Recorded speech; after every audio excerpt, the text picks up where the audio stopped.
Ok. Ok. Donc, j'ai dit que on a classé les ouvrages d'art ou bien les ponts par rapport aux matières constitutives des ponts.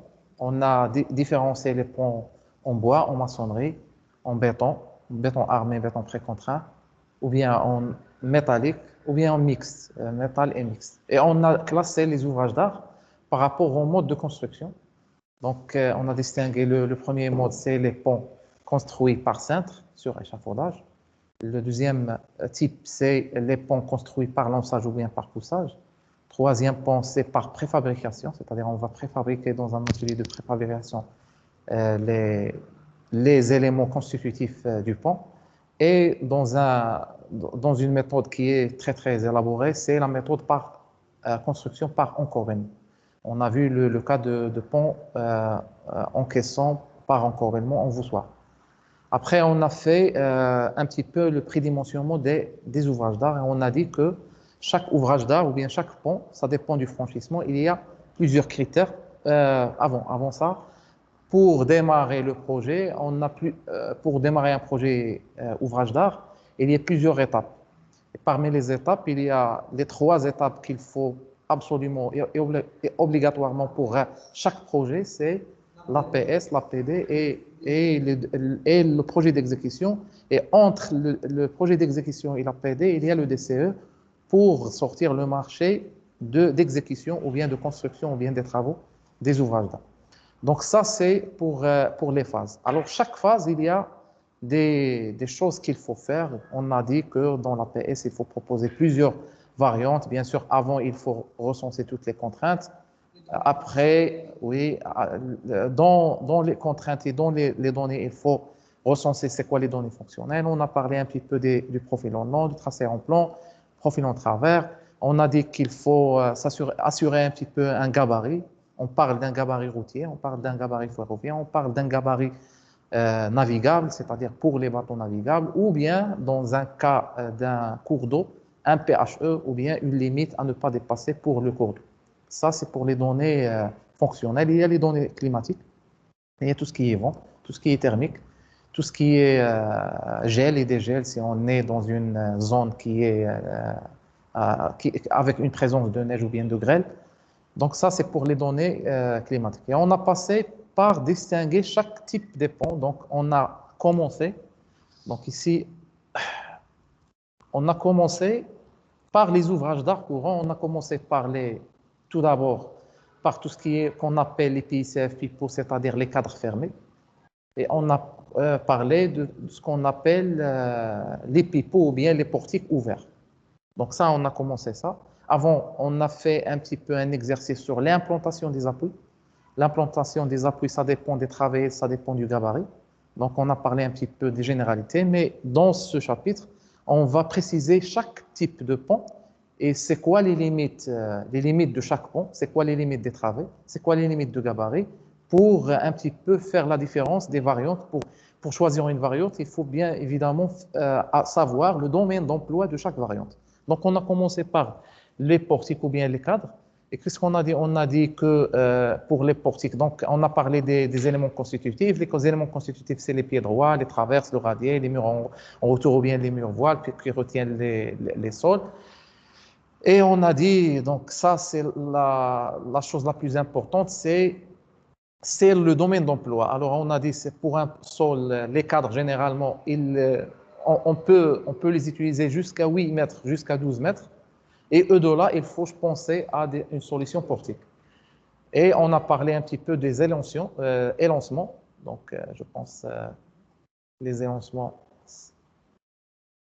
Ah, ça, après. Donc, on a parlé un petit peu de profil en long, comment on va déterminer les profils en long. Donc, la longueur, ça dépend de dilatation thermique. Il faut faire des joints pour déterminer la longueur. Et pour le profil en travers, ça dépend de la voie rétablie, c'est-à-dire est-ce qu'on est dans une route nationale ou bien non classée. Donc, ça, on a vu ça. Et on a vu comment déterminer la section transversale. Bien sûr, il faut intégrer tout d'abord le paramètre gabarit, bien sûr la largeur de la voie et bien sûr les épaisseurs. Alors, on a parlé un petit peu des épaisseurs. Exactement. Donc, les épaisseurs, c'est ce qu'on appelle les élancements. Donc, l'élancement, c'est H sur L. Et on a distingué le cadre, c'est E sur L sur 32 plus 0,125. On a parlé du gousset. La gousset, c'est la partie inclinée qui liaison le pied droit. Le pied droit, c'est la pile, en quelque sorte, ou bien le poteau, en quelque sorte, du cadre, et la traverse. C'est cette partie qui sert. On a vu le phénomène de pousser au vide ou bien le phénomène de la bielle. Il faut assurer une bielle de béton pour travailler dans cette transition parce qu'il y a un changement de direction de l'effort tranchant. Et ça, c'est le tableau qui distingue un petit peu les dimensions adoptées. Ça, c'est pour un prédimensionnement. C'est pas, il faut un prédimensionnement. Donc, au-delà de 4 mètres, il faut penser à faire des 30 cm x 30 cm en triangle. Ça, on a vu ça. Je pense, on a commencé un petit peu, je pense, les pendales. On a parlé des pendales, je pense. Non? On a parlé des pendales. Alors, les pendales, c'est la même chose. Donc, les pendales, la particularité des pendales, c'est qu'ils ont des formes architecturales et esthétiques. On a parlé des élancements, on a distingué un petit peu les types de la section transversale. On a parlé des tabliers à section bateau ou bien pleine, ou bien des sections à large encourbement. C'est quoi l'encourbement? C'est la partie en console dans les rives de la section transversale. Donc ça, pourquoi on fait ça? C'est pour alléger un petit peu le poids propre, pour minimiser un petit peu le poids propre, parce que si on minimise le poids propre, bien sûr, les sollicitations, ils vont être diminuées, bien sûr, le dimension, il va être diminué, que ce soit en béton armé ou bien en béton précontraint. On a parlé un petit peu de la particularité des pendales du billet. On rappelle, c'est quoi le billet? Le billet, c'est l'angle que fait la ligne ou bien l'axe du voie rétabli avec la voie franchie. Donc ça, c'est l'angle du billet. Et on a dit que le pendale, on peut proposer le pendale jusqu'à un angle de billet de 80 grades. À peu près 8 fois 9, c'est 72 degrés. Donc ça, on a vu ça. Oui, on a distingué un petit peu les domaines d'emploi. Les domaines d'emploi pour un pendale en béton armé. Bon, il y a le béton armé et le béton précontraint. Pour les deux, on ne peut pas dépasser 25 mètres, voire 30 mètres. J'ai vu, personnellement, j'ai travaillé 28 mètres. Je n'ai pas travaillé 30 mètres. 28 mètres pour une dalle précontrainte. Et la distinction entre armée et précontrainte, c'est 18 mètres. Donc, au-delà de 18 mètres, c'est béton précontraint. Et en dessous de 18 mètres, c'est béton armé. On a parlé des élancements. Donc, les élancements, c'est quoi? C'est le H sur L. Donc, le psi dA, c'est quoi? Le psi dA, c'est passage supérieur, inférieur par rapport à la voie franchie en dalle armée, dalle armée. Psi dP, c'est passage supérieur, inférieur en dalle précontrainte. Alors, il faut distinguer combien de travées on va concevoir. Si on est dans une travée, vous voyez que l'élancement, il accroît en fonction du nombre de travées. Pourquoi? Parce que c'est l'effet hyperstatique. Lorsqu'on a plusieurs travées, l'effet hyperstatique, on a une diminution du moment au niveau des appuis. Ici, une travée unique, c'est isostatique un petit peu. Isostatique, c'est-à-dire le moment à mi-travée et les consommés à mi-travée. Il n'y a pas les moments dans les appuis. Lorsqu'on va varier ou bien on va proposer d'autres travées, donc vous voyez que l'élancement, il va diminuer, c'est-à-dire le H sur L, il va diminuer, c'est-à-dire H, il va diminuer en fonction de L parce que le moment, il a diminué, parce qu'une part du moment isostatique, il est transféré aux appuis. Ça, on a vu ça dans un cas pratique. Psi dP, c'est passage supérieur I dalle précontrainte, la même chose. Vous voyez que l'élancement, il diminue, donc la hauteur, il diminue en fonction des travées. Et on a distingué ici deux cas, le 1 et 2. Le 1 et 2, le 1, c'est pour les dalles rectangulaires. Et pour dalles à large encorbellement, on a 1 sur 28. Généralement, on travaille avec le 1 sur 28. 1 sur 33, on trouve des difficultés, surtout pour le décollement ou bien le soulèvement. Bon, ça, c'est pour les avantages, ça, on a vu ça. Donc, qu'est-ce qu'on a dit? On a parlé justement dans les généralités de question du balancement. Le balancement, c'est quoi? C'est le ratio ou bien le rapport entre la travée de rive et la travée centrale. C'est le alpha. Normalement, le alpha pour un pendule, c'est entre 0,5 et 0,85. Généralement, on adopte 0,7. 0,7. Pour le alpha, donc ici, on a parlé de labo. Labo, c'est quoi? C'est cette partie qui est au-delà de l'axe des appuis. Et il sert à quoi? Il sert l'axe de l'appareil d'appui ou bien de l'appui. C'est la même chose. Donc l'appareil d'appui ici, et ici on va le définir. C'est quoi ça? Ça, c'est un mur garde-rêve. Ça, c'est une dalle de transition. Ça, c'est un corbeau. Et ça, c'est un chevert. On va détailler ça dans la partie appui. Donc, qu'est-ce qu'on a dit? On a dit que cette distance, elle est variable en fonction du type de la dalle. Si elle est dalle précontrainte, donc on adopte 0,5 1 plus cotangente phi. Si phi, elle est égale à 90, c'est-à-dire droit. Donc, le cotangente phi, c'est 0, parce que tangente de 90, c'est l'infini. 1 sur l'infini, c'est 0. Donc, ici, c'est 0. Et ici, c'est 0,1 plus 0,5, plus 15D. C'est quoi D? C'est le diamètre des armatures qui sont ancrées ici. Parce qu'il y a, ici, il y a les armatures d'ancrage recommandées dans le BAEL pour des raisons de l'effort tranchant. Donc, plus 15D. Plus 15D. D, c'est le diamètre des armatures ancrées dans la boue. Désigne le diamètre du plus gros fer ancré par courbure au-delà de la ligne d'appui, c'est-à-dire ici. Si on a une armature ici, elle va être ancrée. Généralement, cette distance, elle est de l'ordre de 40 cm jusqu'à 50 cm. Alors, vous me dites que dans un prédimensionnement, je ne sais pas déjà le diamètre des armatures que je vais utiliser. Généralement, qu'est-ce qu'on va faire? On va dire que les pendules, on va utiliser des T32, HA32 ou bien HA25. Donc, on va choisir le diamètre le plus gros. Le plus gros, c'est 32, 3 mm, 3 cm. Donc, 3 fois 15, c'est combien? C'est 45. 45 plus 0,1, c'est 55. Ça, c'est les T32. Alors, on ne va pas dépasser les 32. Si vous êtes dans les 25, c'est à peu près entre 40 et 50 cm. Ce n'est pas le bâtiment. Le bâtiment, on ne dépasse pas les 14. Ou bien ça, c'est un tableau récapitulatif, le psi DA. Alors, la même chose, donc 1 sur 28, il faut retenir les 1 sur 28 parce que généralement, on l'utilise 1 sur 28, H sur L, que ce soit pour le psi DA ou bien le psi DP. Donc, on utilise, et généralement, les pendules, elle est utilisée pour 3 travées et plus, 2 travées ou bien une seule travée, on pense à un pont à poutre, s'il y a un pont à poutre, bien sûr. Alors, large encorbellement, on a parlé, je pense, de ça. Donc, il faut que l'intrado, ça c'est la partie intrado, ou bien la largeur de l'intrado, soit supérieure à 50% de la largeur totale. C'est D sur L minimum. On doit absolument, pour projeter un encorbellement, on doit absolument que D soit supérieur à la moitié de la largeur, minimum. Alors, le E, c'est la partie encorbellement. Je vous ai invité à faire ça. Donc ça, c'est une pente pour des questions architecturales. Donc on va adopter un petit peu une pente très très douce ici pour limiter l'effet d'ombre parce que pour un usager dans une autoroute ou bien dans une route, il va voir le tablier au-dessus. Donc l'effet de l'ombre, si on adopte une pente qui est très très raide, donc on aura un effet d'ombre qui va cacher la corniche ici.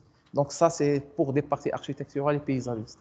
Donc, il recommande d'ombre, d'ombre. D'ombre, c'est exactement. Donc, ici, si on va adopter une pente qui est raide, donc on va avoir un effet d'ombre qui va embellir un petit peu la corniche qui est ici. Donc, pour des raisons esthétiques et paysagistes, on adopte cette pente qui est très très douce pour une longue distance. Et ici, c'est 1 sur 2 à peu près, 1 sur 2. Donc ça, dans la pratique, on va voir ça. La même chose, ça, c'est une épaisseur Généralement, c'est entre 15 cm et 24. On adopte minimum 22 pour un dispositif de retenue BN4. C'est quoi un BN4? On va le voir dans les appuis. C'est une barrière de sécurité qui est projetée dans le pendule parce que pour un choc de véhicule, par exemple, il faut faire un dispositif de retenue. Donc, on va distinguer c'est quoi un dispositif. Il y a les garde-corps, il y a les glissières, il y a les barrières de sécurité. Alors, la barrière de sécurité type BN4, c'est la plus lourde et la plus costaud. Et, et, et bien sûr, son ancrage, pour assurer l'ancrage, il nous faut une épaisseur minimum. Alors, l'épaisseur minimum pour un BN4, c'est 22. Minimum. Alors, si on n'a pas le BN4, si on a par exemple S7 garde-corps, pour les garde-corps, pour les piétons, on peut avoir les 20 cm et en 12. Donc, on va voir ça. On va voir ça. Les ratios, c'est pas trop important parce qu'il faut faire les calculs. On a vu ça, donc on a vu ça, non? D'accord. Alors ça, c'est un exemple concret de pendule pour le prédimensionnement. Alors, qu'est-ce qu'on a? On a une autoroute. Vous voyez ici une autoroute de 30 mètres.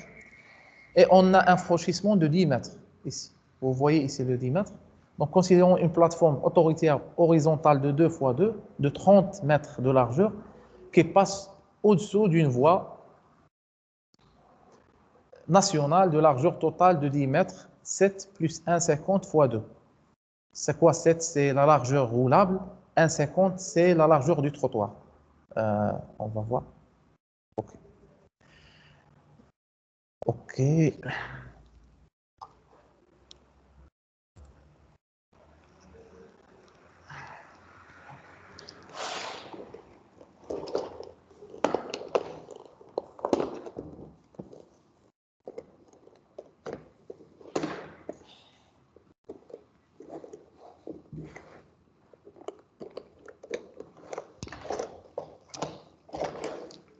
Alors, l'exemple, c'est quoi? C'est une route nationale qui fait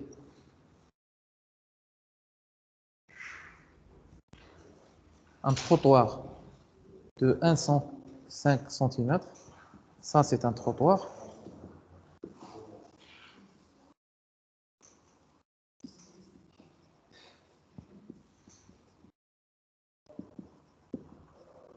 Et ça, c'est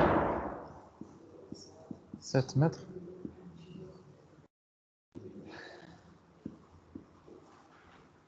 Voilà. Ça, c'est, par exemple, une route nationale.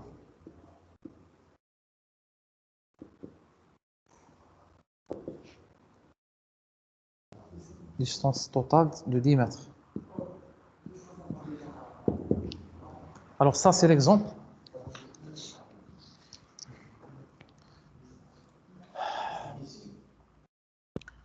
Alors, qu'est-ce qu'on va faire? Donc ça, c'est le pont. Le pendule, le pendule, il va faire quoi? Il va faire la route nationale. Le pendule, il va supporter cette route nationale de 7 fois 1,50 fois 2. Les 1,50, c'est le trottoir. Et les 7, c'est la largeur roulable. Alors, c'est 10, effectivement. Donc, il va franchir une autoroute de 30 mètres. Alors, les 30 mètres, c'est à peu près 30 fois 50. Donc, on va projeter ça.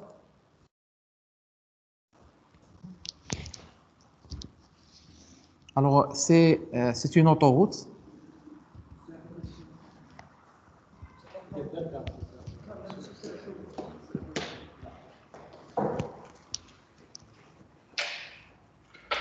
C'est bon.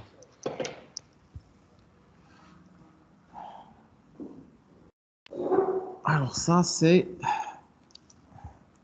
30 mètres. C'est une autoroute.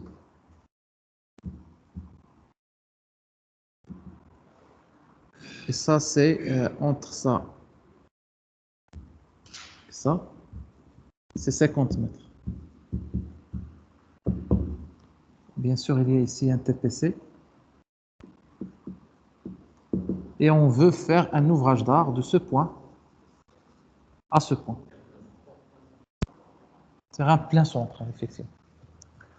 Donc, on veut faire un ouvrage d'art qui va franchir l'autoroute de 30 mètres et de 50 mètres.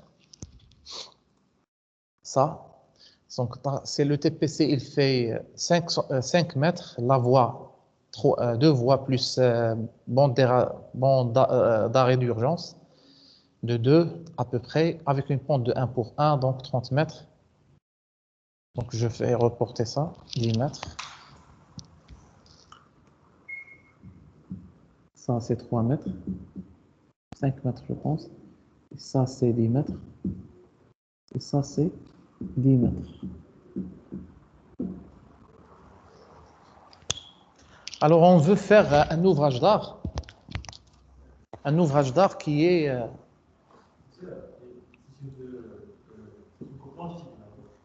Ça, c'est une coupe transversale sur l'autoroute. Alors, la coupe longitudinale sur l'ouvrage d'art, il va être comme ça, sur l'ouvrage d'art. Il va être dans ce sens.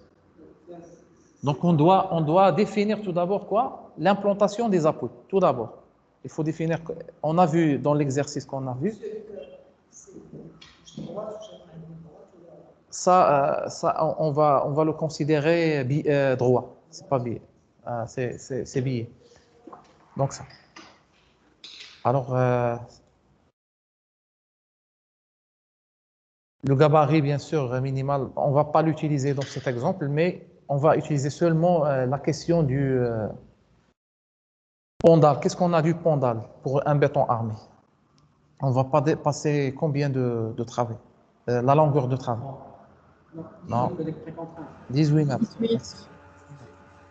Et pour le précontraint, on peut jusqu'à 28.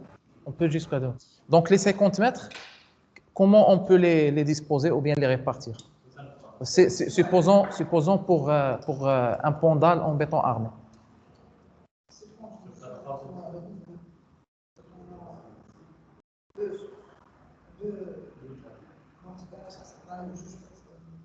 Donc c'est 3, à peu près. Il ne faut pas oublier la question du balancement. Balancement. Le alpha, le 0,7. Parce que dans votre calcul maintenant, vous avez supposé que les 3 travées ils sont égales. Bien sûr. Faites un exercice. Donc, je vous donne 1 minute pour faire le corrige. À peu près 18 mètres ou bien 18 mètres, c'est quoi la proposition? Donc, pour un pondal béton armé, et bon, béton armé, on va commencer par le béton armé.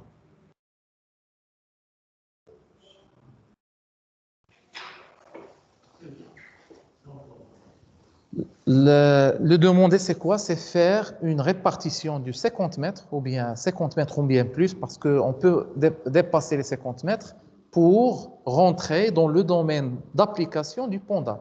Qu'est-ce qu'on a dit le pondal? On ne peut pas dépasser les 18 mètres.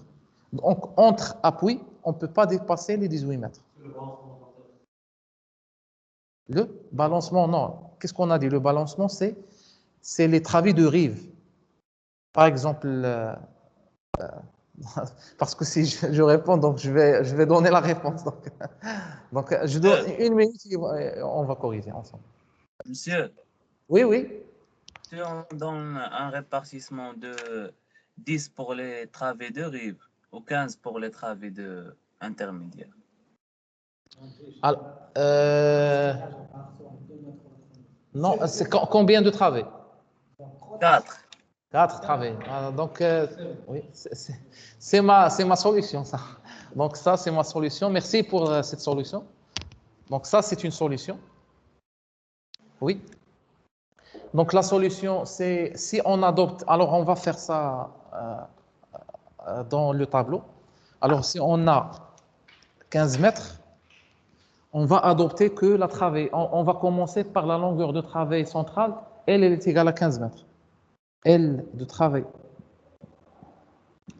centrale, elle est égale à 15 mètres. Alors, qu'est-ce qu'on a dit? On a dit que le alpha, à peu près, c'est à peu près 0,7. À peu près. Alors, donc là... alpha, c'est entre, on a dit 0,5 et 0,85. Donc, on a adopté 0,5. 0,6, bon, je ne me rappelle pas. Donc, entre 0,6 et 0,85. Donc, généralement, ça, c'est l'optimum pour un balancement. C'est le 0,7. Oui. Alors, je rappelle, c'est quoi le balancement? Le balancement, c'est quoi? C'est pour une travée ici, un pont.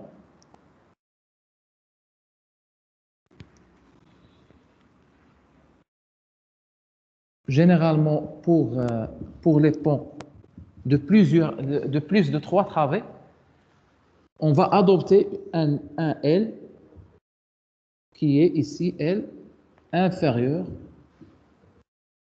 L ici inférieur à grand L, généralement.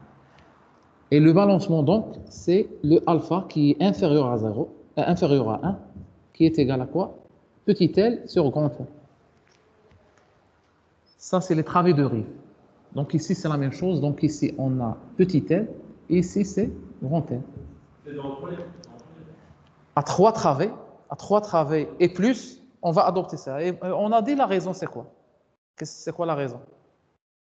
C'est pour les moments hyperstatiques dans les appuis. Donc pour un petit peu minimiser un petit peu le moment hyperstatique ici, donc on va minimiser la longueur parce que le moment il est proportionnel à la longueur. Donc on doit absolument dans les travées de rive de L. Et je vous ai dit qu'il y a deux raisons supplémentaires. C'est pour le dimensionnement des appareils d'appui, on a dit ça, et pour l'effet hyperstatique de la précontrainte. On a dit ça et on va le voir concrètement dans un cas pratique. Donc, ça, c'est pour le L, la travée de rive. Donc, il y a un balancement qui est alpha, il est égal à L petit l. Donc, dans notre cas, ici, ça, c'est généralité. Ça c'est. On a vu ça, là, c'est généralité. Alors, pour notre cas, votre camarade, il a proposé 15 mètres de L travée centrale. Donc, alpha, il est égal à 0,7 généralement. Donc, L, à peu près, c'est combien? 7 fois 1, 5. Fois 15, oui. 10, 5. 10, 5. Donc, on va adopter 10 mètres. D'accord? Oui? On peut choisir les 17 parce qu'on n'est pas obligé de respecter scrupuleusement ça, ces 0,7. C'est entre. Donc, on peut choisir le 10-50. On va faire une autre proposition, ne vous inquiétez. Donc, ça, c'est 15 mètres. Donc, pour arriver à 50, donc, il nous faut combien? Il nous faut 2 fois L plus petit l plus petit l. Donc le pont, ça, c'est le pont. Donc, il nous faut, ça, c'est l'appui, P1. Et ça, c'est C0. Et ça, c'est P2. Ça, c'est P3. Et ça, c'est C4. Donc, pour faire ça, donc, il nous faut un petit L, c'est 10. Et ça, c'est 2 fois 15. Et ça, c'est 10. Donc, le total, c'est combien? C'est 50 mètres. À peu près. OK? Alors, ce n'est pas une solution unique. Il y a plusieurs solutions. On va voir les 18 mètres. Pour le 16 mètres, 16 mètres, oui. OK. Donc, L centrale, ou bien L centrale, c'est 18 mètres. OK. 16 mètres, OK. 16 mètres, OK.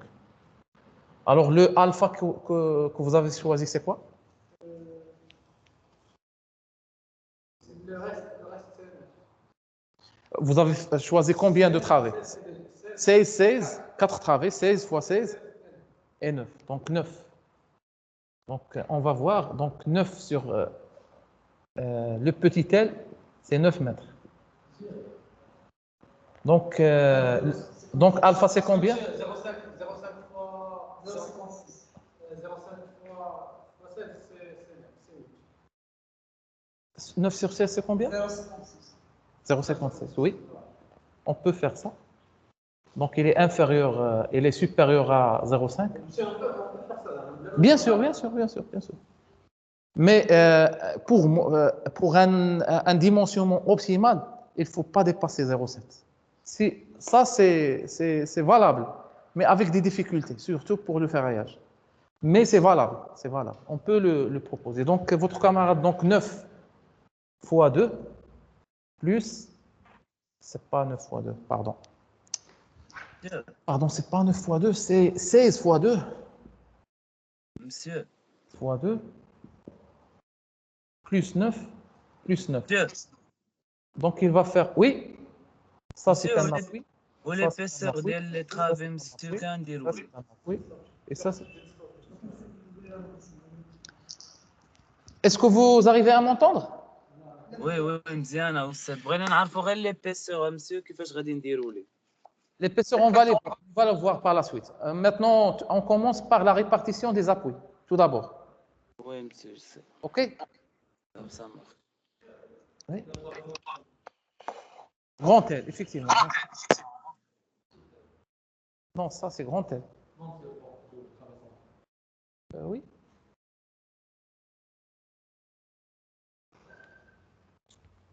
Donc, votre camarade, il a proposé ici 9, 16, 16, 16, ça c'est 32, 32 plus 18, c'est 50 mètres. Alors, une amélioration de votre proposition consiste à quoi? On peut choisir les 16 mètres et choisir plus parce qu'on n'est pas obligé de respecter 50 mètres, de faire un appui E2 là. Et respecter ça, si on va choisir 0,6 ou bien 0,7, donc on va avoir une longueur de rive qui est plus supérieure à 9. Donc à peu près une autre proposition, 16 fois 2 plus 11 plus 11. Donc total de combien? 32 plus 52. 52. C'est pas méchant parce qu'on va décaler un petit peu. Alpha, c'est 68, 0,68, c'est excellent. Donc, alpha, il est égal à 0,68, c'est très bien. Donc ça, pour moi, en tant que concepteur et calculateur après, je préfère largement ça à ça. Parce que on respecte le alpha qui est proche un petit peu de 0,7 et on n'aura pas de difficulté dans les dimensions. 1 mètre, c'est pas beaucoup. C'est mieux ça. Parce qu'il n'y a pas une seule solution. Ça dépend. La conception, elle est exactement. Monsieur, problème de ferraillage. Parce que pour le 0,5, on a minimisé un petit peu le moment en appui, mais on a maximisé le moment en travail. Donc ça, il faut avoir le juste milieu entre l'appui et la frappe. Wow, il faut calculer un petit peu. Donc, généralement, on a fait ça. Et généralement, il y a un guide que je vous renvoie de le lire. C'est le Pondal de Cetra. Pont courant, Pondal. Donc, il explique un petit peu tout ça. C'est un guide de à peu près 120 pages. 120 pages, il explique tout ça. Donc, ça, c'est un résumé. Oui, c'est le alpha. Oui, le alpha, il est très important, le alpha. Le alpha, c'est très important. Généralement, c'est 0,7. Généralement, il ne faut pas dépasser 0,7. Donc, ça, c'est une proposition. Donc, la même chose ici, psi-dA. On va prédimensionner le H. Donc, le H, c'est... Qu'est-ce qu'on a dit, le H? Alors, on est arrivé à votre question, monsieur, pour le H. Donc, le H, qu'est-ce qu'on a dit? Les lancements. Pour le H, c'est combien? Alors, 3 travées plus, c'est 1 sur 28. Alors, 1 sur 28. Donc, on va appliquer ici le 1 sur 28. Alors, toujours la longueur, ou bien la longueur maximale, ou bien la travée centrale. Toujours. Le premier cas et le deuxième cas. Ça, le premier cas, c'est le corrigé des diapos. Et on va faire ça. C'est la même chose. Donc, H dal, c'est combien H dal? H dal c'est L sur 28 à peu près. Donc c'est 15,28 à peu près, c'est combien? 0,50 mètres.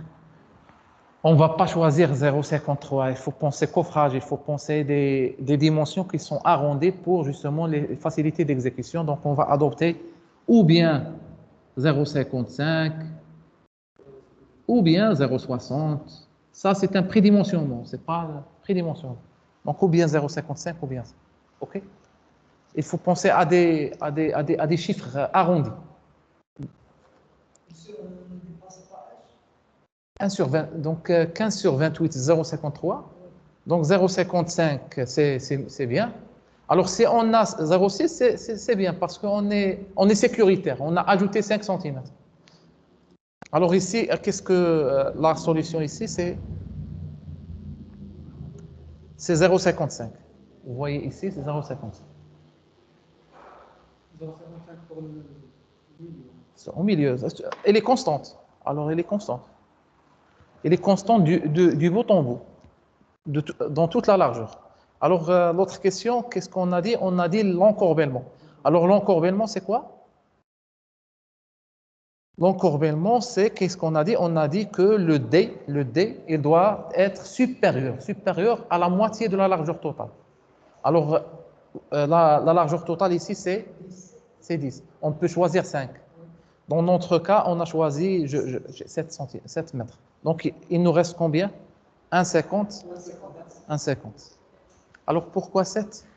Déjà ça, pourquoi ça? Donc, je vous donne cette information. Les 7 de largeur roulable, c'est les 7 de la largeur roulable, c'est 7 mètres. L'intrado, c'est 7 mètres.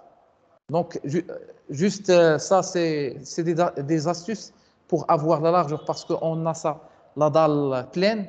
Donc, c'est sécuritaire de porter la largeur totale avec la largeur roulable, à peu près. Les consoles, ils vont supporter seulement les trottoirs. Donc, les 1 cm, les 1,50 cm, il nous faut ça. Donc, il nous faut, qu'est-ce qu'on a dit? On a dit, si on a, qu'est-ce qu'on a dit? Si on a un dispositif de retenue type BN4, cette épaisseur, le 1, ici c'est le 1, vous voyez ici le 1, à portée à 22 cm dans le cas d'un ancrage de BN4. Si on a un BN4, c'est-à-dire dispositif de retenue type BN4, c'est une barrière de sécurité, cette épaisseur minimum 22 cm. Minimum 22 cm. Alors 22 cm, il nous reste combien? 50 cm, 55 cm, il nous reste combien? Il nous reste 23 cm, c'est ça? 55 cm de ce côté jusqu'à ce côté. C'est la largeur. C'est 50 cm, ça. 55. Donc, il nous reste 23 cm.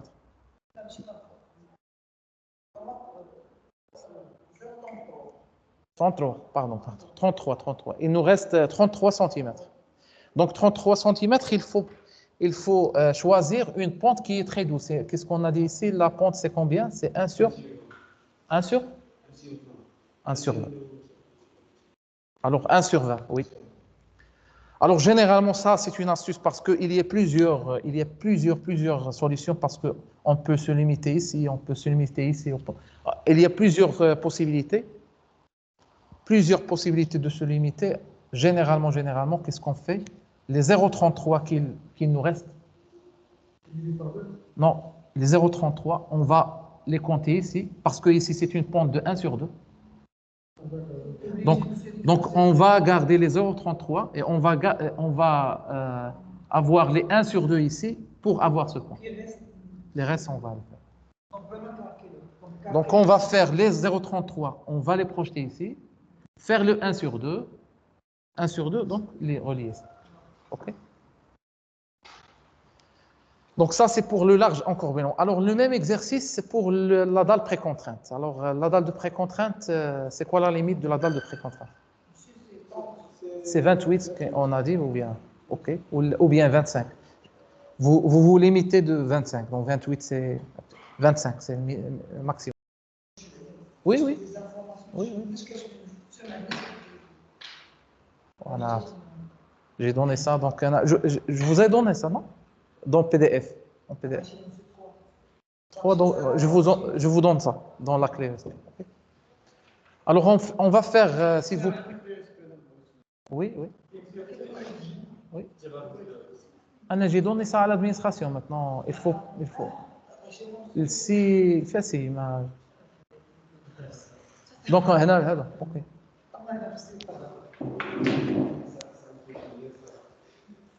Ok.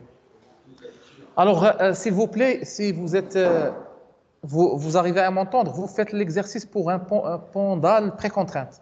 On a dit la limite de la longueur de travée centrale, c'est 25. Donc, la proposition, c'est quoi? De 25, oui.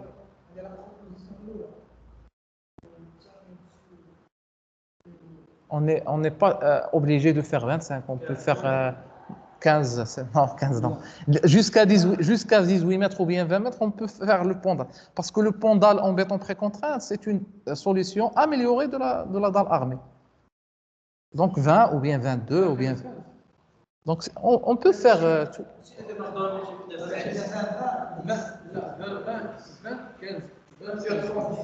20, 15, 15.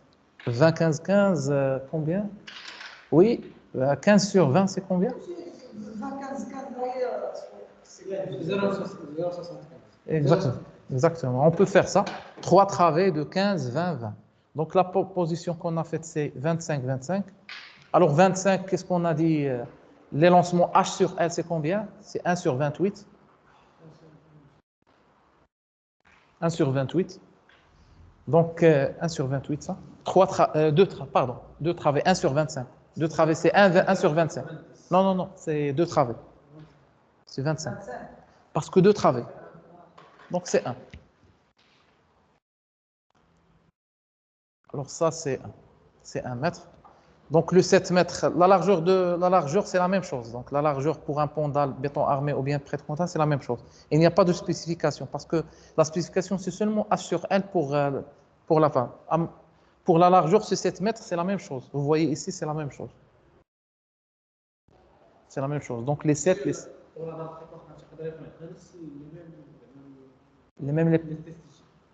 la même chose. On peut faire une dalle pleine ou bien à largeur complètement. On peut faire les deux. Ça dépend de. 1 sur 25.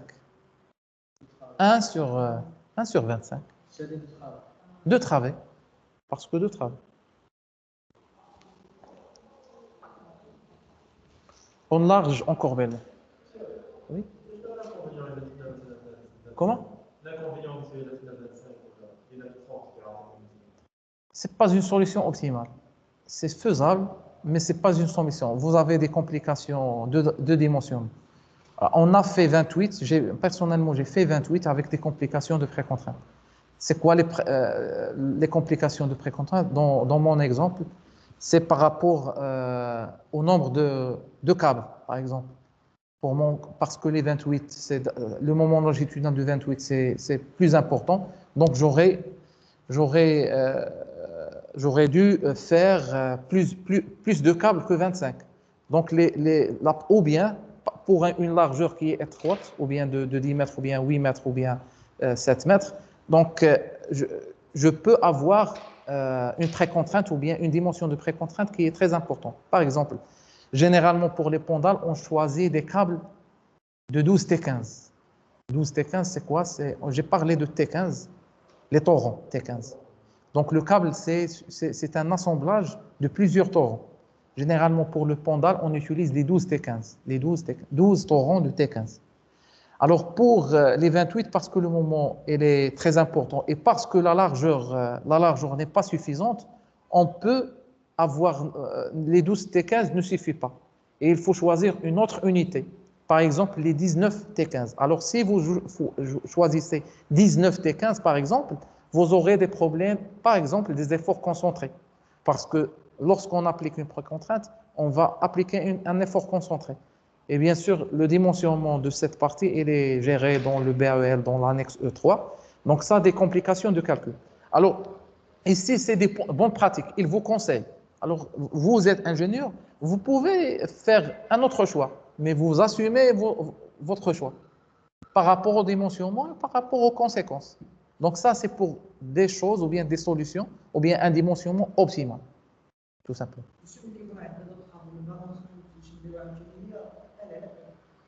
Deux travées, il n'y a pas de balancement. Trois travées et plus. Deux travées, c'est la même chose, c'est égal.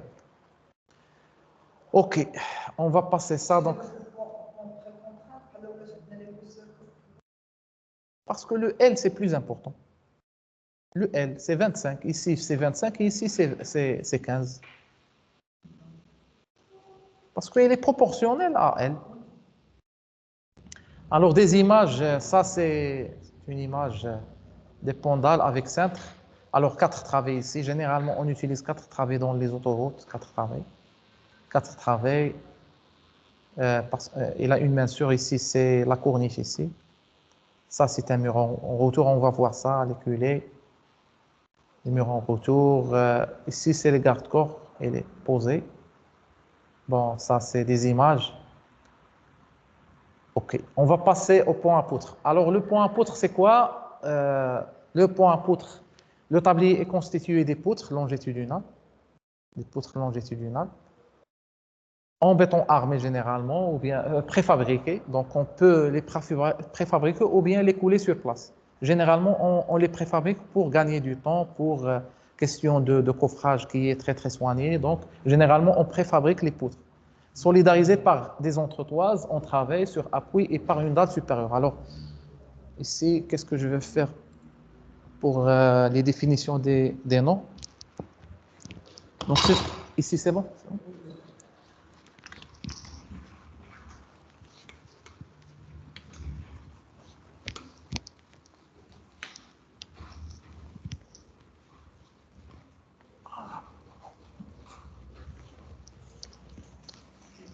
OK. Alors, supposons un pont à poutres à 3 poutres. Les poutres, c'est ça. Donc, on va faire les poutres préfabriquées.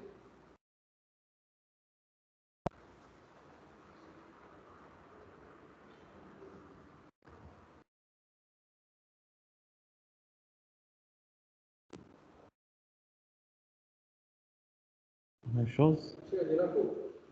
C'est une coupe transversale.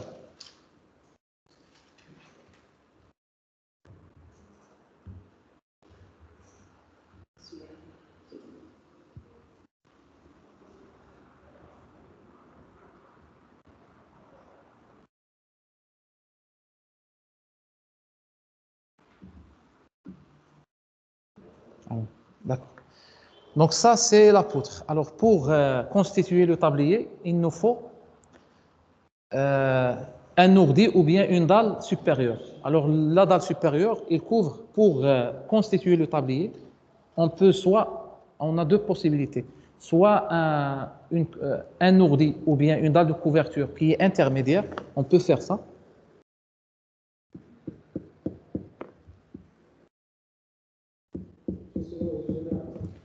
Oui.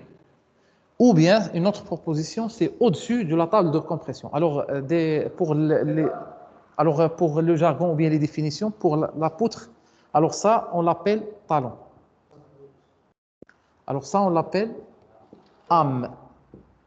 Alors ça, on l'appelle table de compression.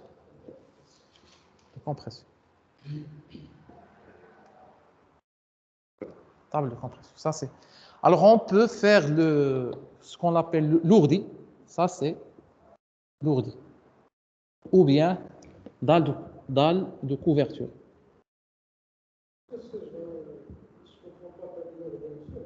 Oui. D'accord, on va voir ça. Alors, oui.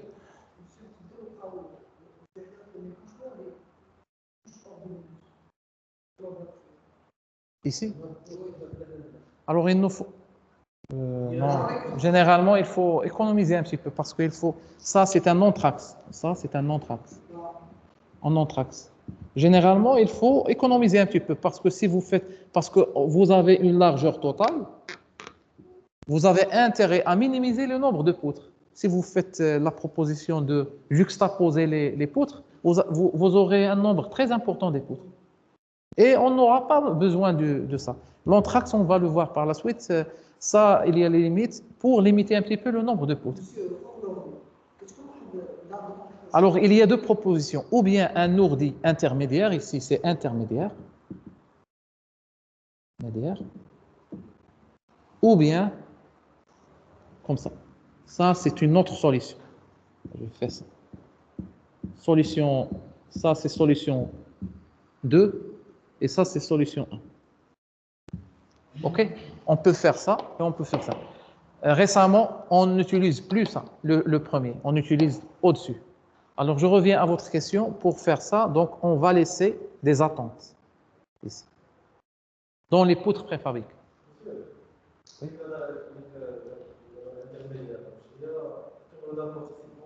Non, à quoi sert la dalle? C'est en fait pour compléter la largeur transversale du tablier et pour transmettre les charges du trafec vers les poutres, tout simplement. C'est une dalle de couverture qui va transmettre les charges aux poutres. Alors, il y a deux conceptions. La première conception, c'est la première, hein, qui consiste à quoi? À compléter le vide entre les poutres par du béton armé, par une dalle. La conception la plus utilisée maintenant, c'est une dalle carrément au-dessus de la dalle de compression, de la table de compression. Ça, il n'est plus d'actualité. Il n'est plus d'actualité. Non, ici, c'est l'ourdi, c'est général, c'est continu, de bout en bout. Oui. Alors, pour cette solution, on aura, parce que pour les rivières ou bien les cours d'eau, on préfère les poutres préfabriquées. Donc, vous allez me poser, alors on a préfabriqué pour ne pas faire des cintres pour les poutres, mais il y a une partie qui est vide, qu'il faut un cintre ici. Qu'est-ce qu'on va faire? Donc, alors ça, je vais seulement faire des poutres comme ça. OK? Donc, la table de compression, c'est comme ça. Alors, pour cette partie, on va faire des prédales. Des prédales. Préfabriquées. Non, les prédales, c'est préfabriqué. On va préfabriquer les poutres. On va préfabriquer les prédales et on va couler l'ourdi sur les prédales et sur la table de compression. Exactement. Au-dessus de la prédale et de la table de compression. Parce que la prédale, elle ne va pas continuer jusqu'au bout. Seulement un appui. Seulement un appui. Seulement un appui. Ça, c'est une prédale. Oui.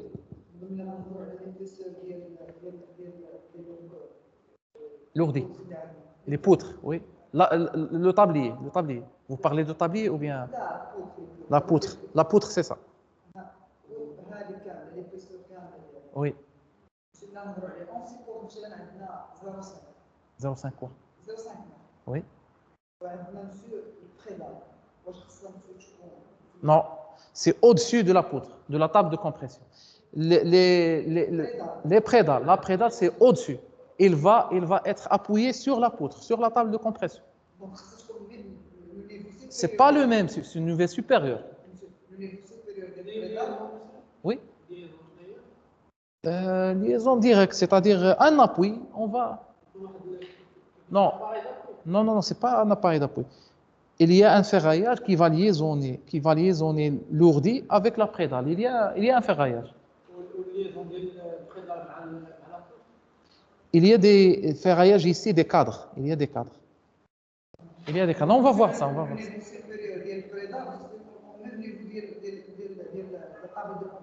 C'est pas le même niveau. C'est au-dessus. C'est-à-dire, la prédale, c'est généralement, c'est 7 cm jusqu'à 10 cm. Donc, les 0,5 cm, donc la hauteur totale du prédale, c'est 0,50 plus 0,07. L'ourdi général. Exactement, l'ourdi général. Pourquoi ça? On a fait les prédales pour ne pas cintrer. Les poutres, c'est préfabriqué. Les prédales, c'est préfabriqué. On va couler sur les prédales et sur la table de compression. Dans un cours d'eau, dans un fleuve, on a des hauteurs qui sont très importantes, de 20 mètres. On ne peut pas faire des cintres. On peut faire seulement des préfabriqués. On a préfabriqué les poutres, mais l'ourdi, comment on le fait? On le fait avec des prédales. Alors, c'est pourquoi on a éliminé cette solution. Parce que ça nécessite le cintre. D'accord, c'est clair?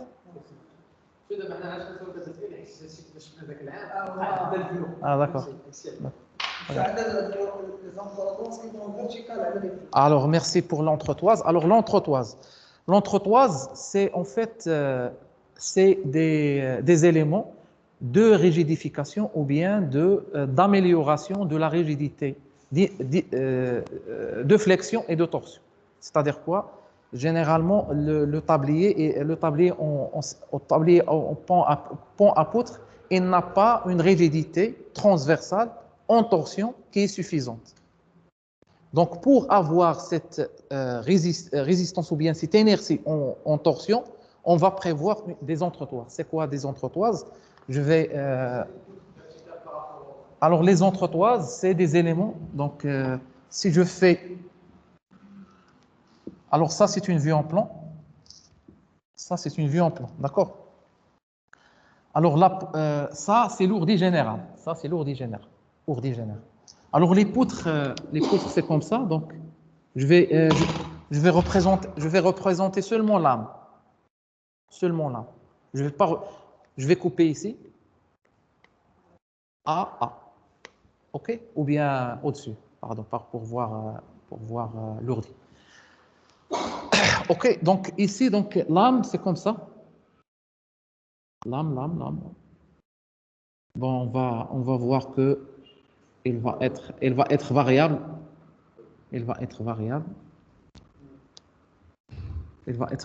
donc variable jusqu'à un tiers, variable. Donc ça, c'est généralement c'est 40 cm.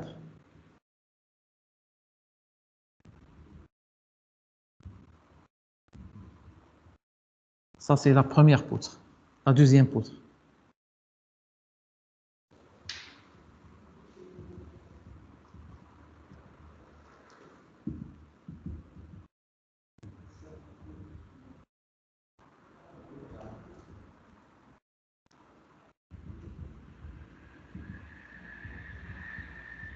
Alors ça, c'est l'âme.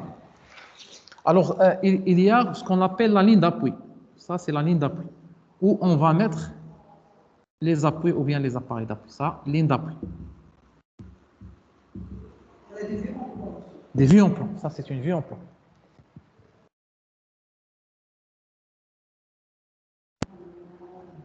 Alors, qu'est-ce qu'on a dit? La portée, c'est quoi?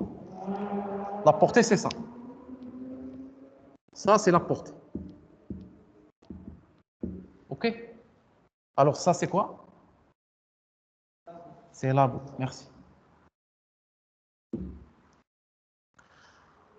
Alors, donc, je vais essayer. Donc, OK, ça, c'est la ligne d'appui. Alors, pour la question de la flexion transversale, qu'est-ce qu'on va faire? On va faire des entretoises. Comme ça, c'est une poutre, comme vous avez dit.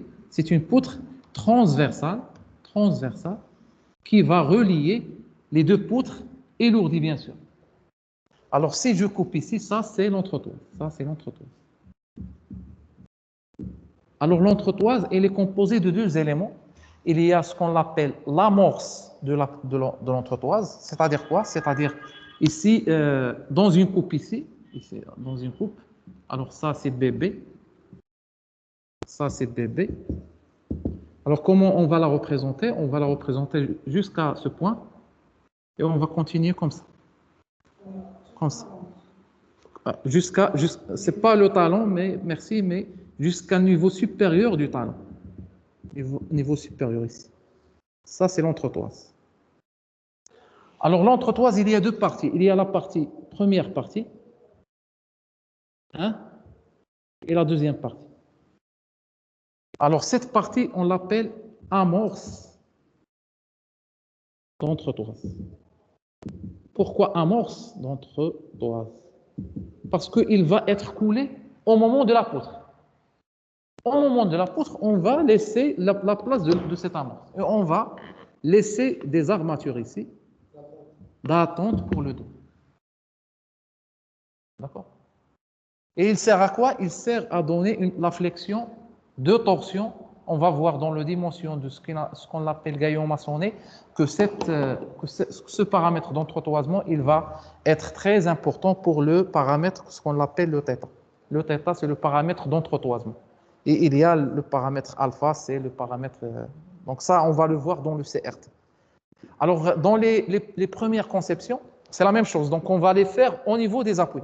Donc, dans les premières conceptions des années 60-70, on projette des entretoises intermédiaires ici. Intermédiaires. Maintenant, on ne propose plus d'entretoises intermédiaires seulement dans les appuis. Seulement. C'est clair? Non, maintenant, on ne propose plus. Vous pouvez faire ça, mais c'est plus pratique. Parce qu'on n'aura pas besoin de cette entretoise. C'est largement suffisant, une entretoise de 40 cm, poutre qui va liaisonner tout le tablier, c'est largement suffisant. Monsieur, la flexion, la torsion que je comprends. Non, pour la flexion transversale. Pour la flexion transversale, parce qu'on n'a pas une inertie de torsion suffisante, on va projeter des entretoises dans les appuis. Parce que si vous avez, par rapport à la dalle, vous avez cette inertie de torsion. Parce que c'est continu. Ici, vous avez des vides. Donc, les vides, il faut les remplir. Monsieur, comment on vérifie? Est-ce qu'il y a un risque de flexion ou de torsion? Alors, pour la flexion transversale, on va le voir par la suite. La flexion transversale, c'est des moments désharmoniques. La méthode la plus utilisée, c'est les harmoniques. Alors, pour les harmoniques, il faut définir ce qu'on appelle la rigidité de torsion. Alors, la rigidité de torsion, il faut définir le nombre des entretoises à mettre. Le nombre des entretoises dans une travée. Donc, à l'époque, parce qu'on choisit des épaisseurs qui sont minimes, un petit peu des poutres et du lourdi, on a choisi de mettre des entretoises intermédiaires. Maintenant, parce que les épaisseurs sont conséquentes et la qualité de béton elle est très très conséquente, donc on ne propose plus des entretoises. Largement suffisant les entretoises d'appui, largement suffisant pour la flexion de torsion. Oui.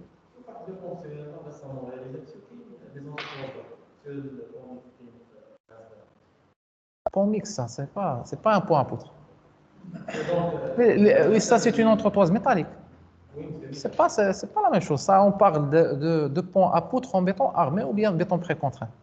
Ça, on va le voir dans le bipoutre mixte ou bien le caisson métallique. On va voir tout ce qui est, on les appelle les pièces de pont. Les pièces de pont ou bien les diaphragmes, on peut les présenter, c'est une répartition de matière métallique. C'est en fonction, c'est ce qu'on appelle la répartition métallique. Il concerne le PRS ou bien le profil reconstitué soudé, c'est les poutres maîtresses, et les pièces de pont. Les pièces de pont, effectivement, le pont S20, c'est un pont mixte, ça c'est un pont mixte, bipoutre mixte. On a bien sûr des pièces de pont, mais je vous parle maintenant d'un pont à poutre béton armé. Ok. Oui. Oui. Oui, bien sûr. Alors, cette question de participante, non participante, c'est par rapport à son hauteur. Est-ce qu'on va considérer son hauteur dans le dimensionnement de l'ourdi ou pas? C'est-à-dire les 7 cm. Supposons la prédale ici, c'est 7 cm. Et l'ourdi, il fait 24 cm. D'accord? S'il est participante, donc H, on doit l'intégrer dans notre calcul. Donc, le H, c'est plus 24 cm, c'est 24 plus 5, 7. Conséquence, le ferraillage, il doit être dans la prédale, ancré dans la prédale. S'il n'est pas participant, dans le calcul, il faut calculer seulement avec les 24. Et le ferraillage, c'est au-dessus de la prédale. C'est un choix. C'est un choix. Bien sûr, c'est un choix. Ça influence bien sûr sur l'épaisseur, parce que pour le dimensionnement de l'ourdi, le paramètre le plus important, c'est l'anthrax. L'anthrax. Si vous avez un anthrax très important, parce que l'ourdi, ou bien ici, il a 2 appuis. Ici, c'est un appui ici. L'appui sur les poutres. Ça, c'est une portée, L. C'est l'anthrax. Si on a un anthrax très large, donc le L, c'est très large. Donc le moment, c'est très large. Donc on aura besoin de H. Donc le H, est-ce que j'ai besoin d'intégrer la prédale ou pas? C'est un choix. Les 7 cm. Comment Oui, bien sûr, c'est économie. C'est le choix de H, de la hauteur. Ça dépend de l'entracte, ça dépend de... Alors, il n'y a pas de préférence. Moi, j'ai fait participante de 2,5 mètres. Entracte, je fais les prédales participantes. 2,4, 2,3, je peux faire. Alors ça, c'est une disposition de ferraillage. Est-ce qu'on doit assurer l'ancrage ou pas dans la prédale? Ok, ça c'est... Alors, on a expliqué un petit peu. Donc, les travées peuvent être indéfendants ou pas, ou continus. Donc, dans les appuis, si les poutres sont continues, on parle de continu, et s'il est indépendant, généralement les points à poutres, on les utilise indépendamment, c'est-à-dire dans chaque appui, c'est isostatique, chaque appui, et au niveau des appuis, il y a une dalle de continuité. Une dalle de continuité, c'est un ourdi très très souple. On va le voir. Alors, donc, les poutres sont de hauteur constante et peuvent comporter des talons isostatiques. Isostatiques.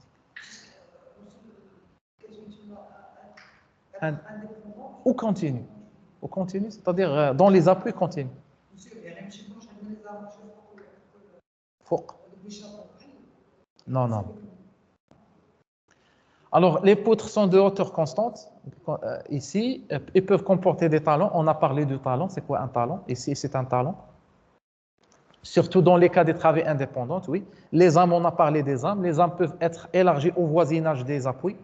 On a parlé des appuis ici, donc ils sont larges pour des questions d'effort tranchant, parce que l'effort tranchant, c'est l'épaisseur de lame. C'est le B qui est très très important, parce que la contrainte de ces aimants, c'est quoi? C'est l'effort tranchant sur B fois D. B, c'est la largeur. Donc l'effort tranchant, on l'a maximum dans les appuis, donc on aura besoin d'un B maximum. Donc les âmes peuvent être élargies au voisinage des appuis pour des questions de l'effort tranchant. Dans le cas des travées continues, la dalle de couverture est d'épaisseur constante. On a parlé de dalle de couverture, c'est lourdi. Sauf dans le cas des ponts à deux poutres, où cette épaisseur peut être variable afin de suivre le profil en travers de la chaussée. Alors ça, c'est quoi? Alors, oui, ok. Alors ça, c'est quoi? Alors supposons on a une largeur ici, et on veut faire une poutre comme ça.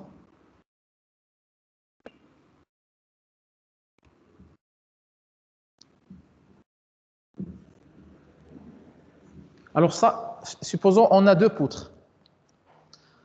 Alors pour des raisons d'assainissement, c'est-à-dire on a un trottoir ici, ici un trottoir, ok? Alors l'eau peut être circulée ici, d'assainissement, les eaux pluviales. Pour des questions d'assainissement, il faut prévoir une pente. La pente, elle est faite par quoi? Par l'ourdi. Donc l'ourdi, pour les deux poutres, on doit l'avoir, c'est pas constant, mais il doit être variable. Trapèze un petit peu. D'accord? Pour les trois travées, on peut jouer sur les poutres, sur le coffrage des poutres. C'est-à-dire faire le coffrage ici horizontal et ça incliné un petit peu, ici c'est incliné un petit peu. On peut jouer sur la table de compression. Oui.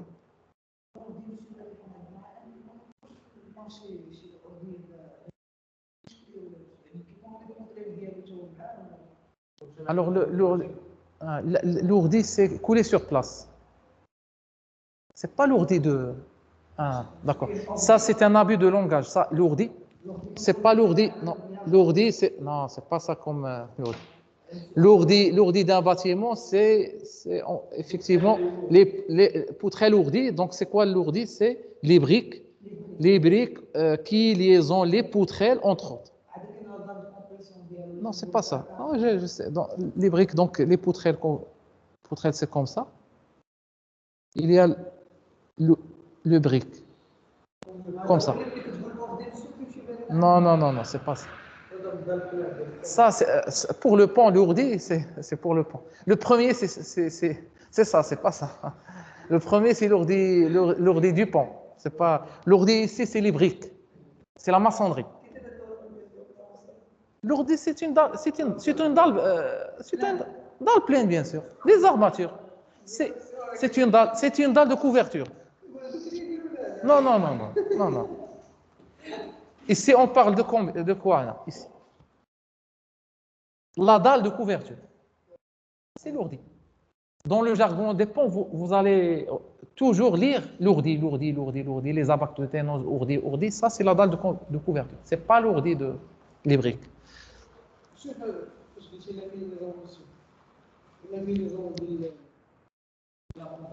Oui. Effectivement, parce qu'on veut faire un ourdi avec une épaisseur ou bien une hauteur constante, la table de compression qu'on doit avoir une pente dans la table de compression. Il y a la poutre, ça doit être comme ça, une inclinaison de... C'est de 2,5% ou bien 2%, effectivement.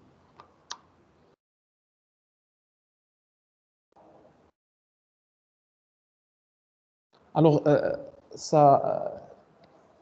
il peut apparaître comme ça. Ça, c'est l'épaisseur de la table de compression. Je dis H1. Ici, c'est H2. Ici, c'est H2.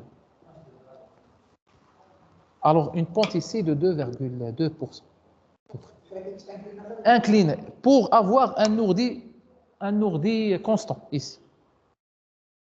Parce qu'on aura besoin de 2% pour l'assainissement des eaux. Pour les deux poutres, on n'a pas le choix.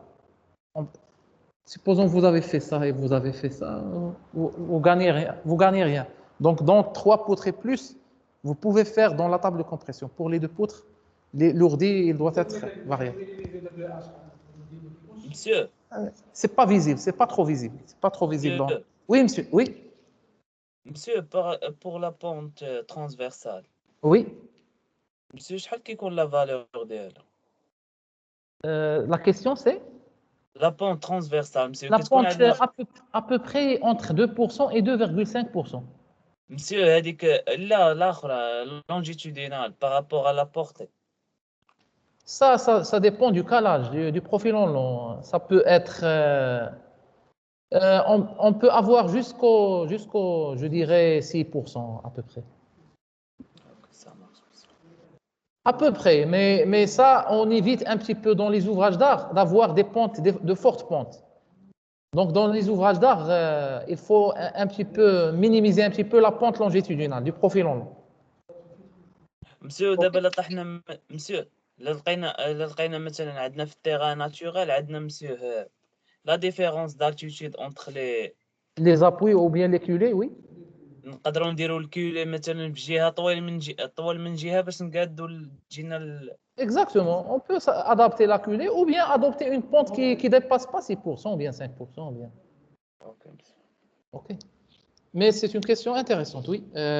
Effectivement, pour le profil en long, il faut penser un petit peu de la pente parce qu'il y a la considération du glissement, le glissement des appuis, il y a plusieurs considérations. Ok. Alors ça, c'est le point à poutre. Épaisseur pour être variable afin de suivre le profil en travers de la chaussée. Alors, je ne vais pas revenir sur ça. Donc, poutre 1, c'est poutre, ourdi, ça. Ourdi en encorbellement, c'est-à-dire en porte-à-faux. Ici, le 2, c'est en porte-à-faux. Le 3, ourdi intermédiaire. Alors, dans le cas où on a un ourdi intermédiaire entre les deux tables de compression, c'est intermédiaire. Alors, sous-face des poutres, c'est le 4. Le 4, c'est quoi? C'est la sous-face de la poutre ici. C'est en dessous du talon. En dessous du talon. Alors, l'âme de la poutre, on a parlé de ça, c'est le 6. Le 6, c'est où le 6? Le 6, oui. Ah, le 6, c'est ça. C'est ça. Oui, le 6. C'est l'âme de la poutre. Alors, l'entretoise d'appui. L'entretoise d'appui, c'est ces éléments. Vous voyez ici ces éléments. Les entretoises, c'est une poutre transversale. Comment? En béton armé. Toujours, on parle maintenant de béton armé. Alors, lorsqu'on va parler de pont à poutre en béton précontraint, c'est seulement les poutres qui sont précontraintes. Tous les éléments qui restent, Ce sont des éléments béton armé. Seulement la poutre qui est différente en béton précontraint. On va le voir. Entretoise intermédiaire, ça, intermédiaire. On n'utilise plus cette entretoise intermédiaire. Montant d'appui, alors ça, on n'utilise plus le X. J'ai jamais utilisé ça, le X ici. Ça, ce qu'on appelle le montant d'appui ou bien le bloché. Alors le bloché, il est utilisé surtout pour les prades ou bien les ponts à poutre avec précontrainte adhérente, c'est la prétention. C'est le bloché ou bien le montant d'appui, les blochés. On ne l'utilise plus parce qu'on a suffisamment d'inertie de torsion. Alors ça, c'est... Oui.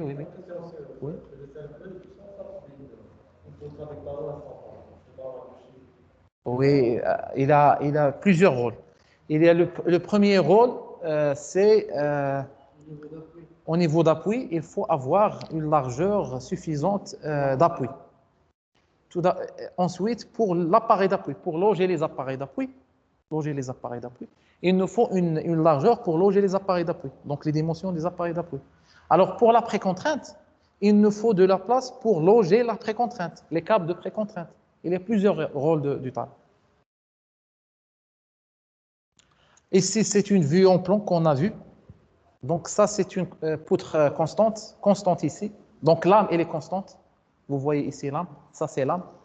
Généralement, on utilise l'âme constante de 20 mètres et en dessous de 20 mètres. Au-dessus de 20 mètres, on allège un petit peu. Ça, c'est l'entretoise, la portée et la boue.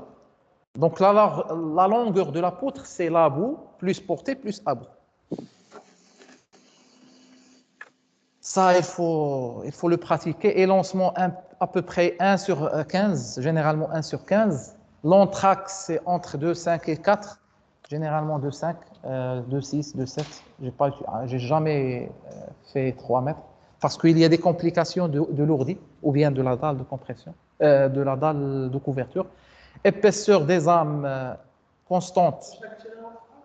Entraxe, généralement 2,5 jusqu'à 2,6, 2,7. 4 mètres, c'est beaucoup. Pour moi, c'est beaucoup. Mais dans la littérature, il utilise 4 mètres. J'ai jamais fait jusqu'à 2,8. J'ai fait 2,8.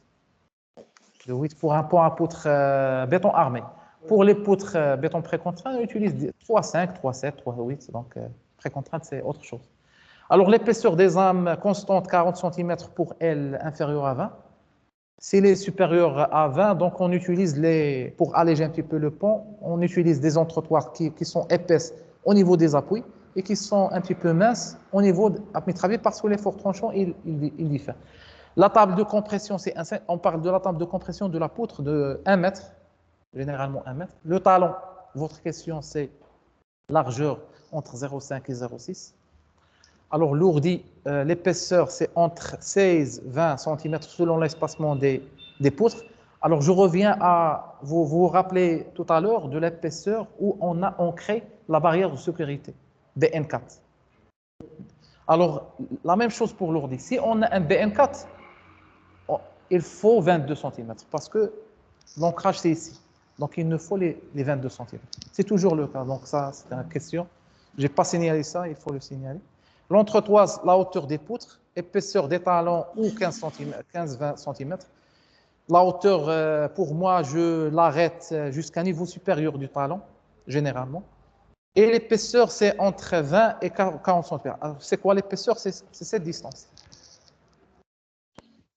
C'est l'épaisseur. L'épaisseur, c'est ça. Oui, l'épaisseur, c'est ça. Monsieur. Oui.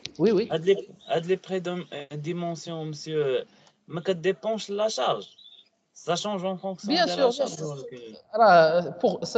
C'est pourquoi on donne des fourchettes de 5 jusqu'à 4, 0,2, 0,1. Ça dépend. Ça, c'est un prédimensionnement, c'est ordre de grandeur. Pour faire un calcul, il nous faut un départ, des hypothèses de départ. D'accord?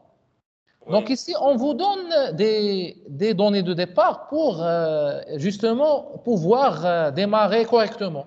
Alors, vous pouvez faire des entraxes de 5 mètres, mais vous aurez des complications de calcul après. on oriente un petit peu le choix dès le début pour converger rapidement, pour ne pas avoir beaucoup de calculs. Mais toujours, le calcul, il est primordial. Il est obligatoire de faire les calculs, bien sûr. Bien sûr, ça, c'est seulement pour... Lorsque vous dites dans les poutres, il ne faut pas dépasser 20 mètres, ou bien dans le bâtiment, ou bien les poutrelles, il ne faut pas dépasser. Par expérience, ou bien par conseil, par retour d'expérience, ça c'est... Avant de démarrer, il faut un petit peu orienter notre choix. Un plancher qui fait 25 mètres ou bien 30 mètres, on ne peut pas faire une dalle isostatique avec de 25 mètres. Donc, vous orientez un petit peu le choix pour avoir une solution optimale, pour converger rapidement. Mais est-ce que vous allez faire les calculs? Oui, vous allez faire les calculs après. مي مسيو Oui. مسيو الا درنا لي كالكول ولقينا راسنا بعاد على لي نورم Vous corrigez. Vous corrigez. مثلا بحال مسيو لي بوندال لقينا مثلا ما خصكش تفوت واحد لابورت، مثلا ما خصكش تفوت واحد لا لارجور مثلا بشي اليم، ومن درتي لي كالكول لقيتي لارجومون سيفيزون هذاك ما خدامش. Alors, pour les calculs, il faut faire les calculs. Si vous avez des surprises dans les calculs, il faut revoir la conception. Alors ici, on présente seulement des orientations. Mais les calculs, il faut les faire. Si vous avez des surprises, par exemple, la largeur, j'ai fait un anthrax de poutre de 4 mètres, par exemple. Et vous avez des problèmes dans le dimensionnement de la dalle de couverture ou bien lourdie. Est-ce que vous allez fixer garder cet anthrax? Alors non, il faut revoir les hypothèses de calcul. C'est quoi l'anthrax? C'est quoi l'épaisseur? C'est quoi ça? Donc il faut revoir les hypothèses. C'est toujours ça. Il n'y a pas une solution qui est directe. Il faut toujours faire bien sûr, la première itération, la deuxième itération. Ici, on donne les hypothèses pour avoir justement la solution à partir de la première itération ou bien la deuxième itération. OK? OK. OK. Donc ça, c'est un tableau. Donc ça, c'est... Alors ça pour porter ou bien pour lever les poutres, il faut faire des grues ou bien des... Ça, c'est les armatures qui sont au-dessus de la table de compression et qui servent à ancrer l'ourdi. Oui, ça c'est le talon.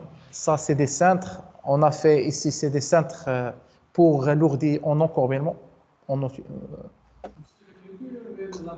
Ça, c'est l'appui. Il n'est pas visible, mais je pense qu'il est...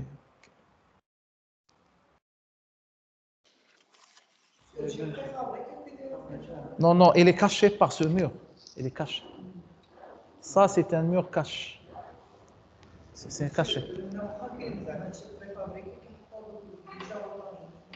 Alors ça, c'est un exemple très ancien pour l'ourdi d'encorbellement. Généralement, porte-à-faux, et on fait ça. On fait cet instant. Si on a l'accessibilité, bien sûr. Si on est dans un fleuve, il faut faire des prédales. Alors ça, c'est une vue longitudinale. Ça, c'est au niveau des appuis. Donc ça, c'est... Bon. Les entretoises. Ça, c'est les amorces. Ça, il faut laisser les amorces.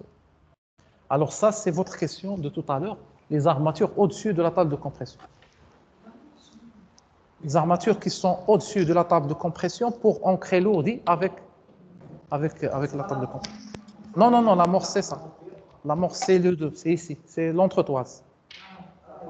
Oui.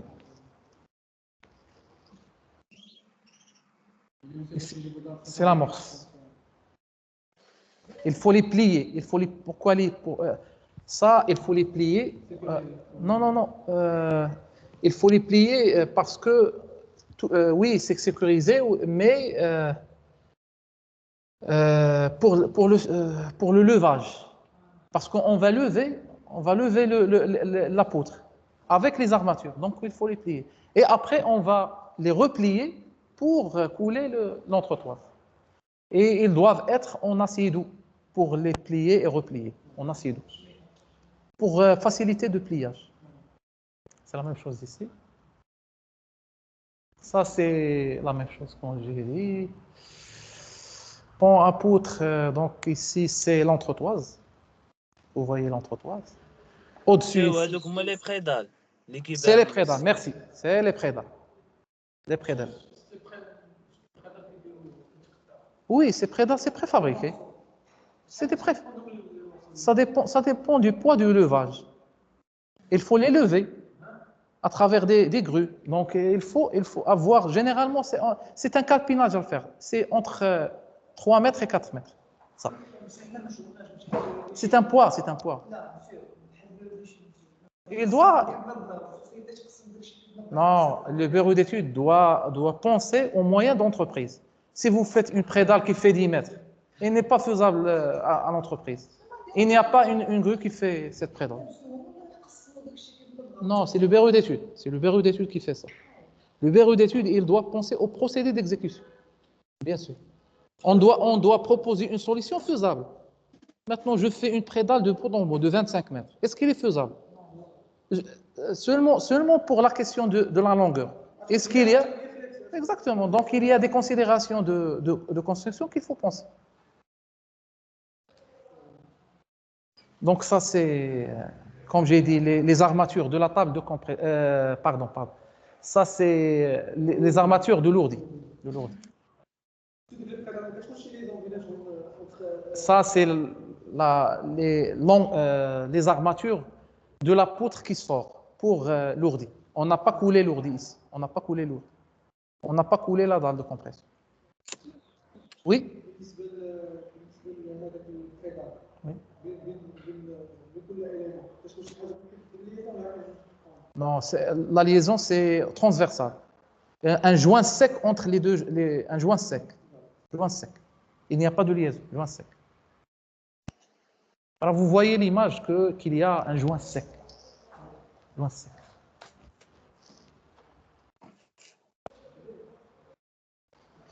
Ok, donc ici, c'est l'amorce. Donc, ça, c'est la table de compression. Donc, ça, c'est... Oui. Oui. Ah oui, vous voyez ici. C'est pas la même chose ici. Cette épaisseur n'est pas égale à cette épaisseur. On peut le faire par rapport, parce que 2%, c'est pas beaucoup. À l'échelle de 2 mètres ou bien 1 mètre, 2%, c'est à peu près 2% de 2 mètres, c'est combien? C'est 4 cm. 4 cm. 4 cm par rapport à 2 mètres, c'est pas visible. Ok. Ça, c'est pour justement, on a accessibilité, on a fait des cendres pour lourdir en encorbellement. Coller sur place, ça. Coller sur place. Ça, c'est coller sur place. Alors, la même chose, on va entamer les points à poutre, mais maintenant, des points à poutre pré-contraintes. Vie et PP, c'est quoi vie et PP? L'établi à poutre pré à travers indépendante, oui. Et PRAD, c'est par fil adhérent. Alors, vie et PP sont pré-contraintes par des câbles de post-tension. On a défini un petit peu c'est quoi la post-tension, pré-tension. Post, c'est par rapport au moment de coulage du béton. Est-ce qu'on va couler, faire la pré-contrainte avant coulage du béton ou bien après? C'est posté après. Donc, on va faire quoi? On va couler et attendre l'âge minimum du béton, puis tendre les armatures. La prétention, 7 jours, ça dépend des calculs. C'est un FCJ qu'il faut remplir pour FCJ pour. Donc, la PRAD, c'est la prétention. Donc, on va prétendre tout d'abord, couler, après relâcher, après un certain temps. Et on a dit la différence, c'est des pertes de pré-contrainte, le procédé. Le PRAD, c'est en usine. La pré-contrainte sur chantier.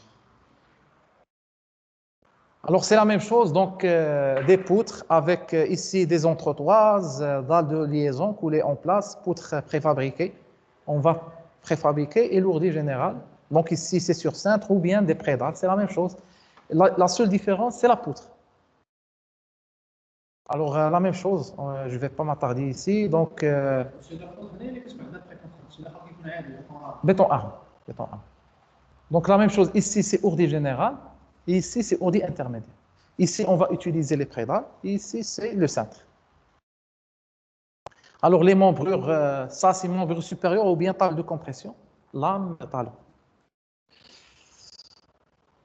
Ça, c'est une vue en plan, donc entre toi, c'est la même chose que... Sauf que ici, vous voyez ici l'épaisseur. Donc l'âme, il a ici une épaisseur très conséquente et elle va être variable, variable, variable. Généralement, la variation, elle est linéaire sur le 1/4 de la portée. Le 1/4 de la portée. C'est-à-dire L, on va faire une variation linéaire sur L sur 4, ici. Constante sur L sur 2, L sur 4, variable. Alors, la boue, c'est entre 0,5 et 0,8, oui. Dans le cours, ils disent que l'épaisseur au niveau des appuis va être de 40. Oui. Au niveau des appuis, c'est 40, oui. Et au milieu, c'est 20. C'est 20, c'est 25 généralement, 23, 25, oui. Donc ici, c'est constante, 20 ou bien 25, sur L sur 2. Et jusqu'à ce point, donc on va faire une variation linéaire de L sur 4. Variation linéaire. C'est-à-dire ici 25 et ici 40 et faire la variation linéaire. Oui. Il est? C'est pas édu, c'est un choix. On va, parce qu'on a besoin d'une largeur importante dans les appuis, on a 40 cm. Parce qu'on n'a pas besoin d'une épaisseur importante en midravé, on a besoin de 25. Alors comment faire entre 20 et 25? C'est une répartition linéaire ou pas. Donc, on a fait une répartition linéaire ou bien une variation linéaire sur L sur 4 et constante sur le reste pour économiser la matière et pour les questions techniques qui sont les forts tranchants. Oui, oui. Les forts tranchants. Parce que les forts tranchants à través dans une poutre isostatique, c'est combien? C'est 0. On n'a pas besoin d'épaisseur pour les forts tranchants à través. Alors la boue, c'est entre 0,5 et 0,80. C'est plus important que le pondal en béton armé. Pourquoi? Pourquoi il est plus important la boue ici? La question, pour la boue, on a une épaisseur ou bien une longueur plus importante que le pont en béton armé. Pourquoi? Des câbles, oui, parce qu'il y a le câble, oui. Et raison technique, parce que quoi? Alors, dans votre cours de précontrainte, vous avez sûrement vu la notion des efforts concentrés.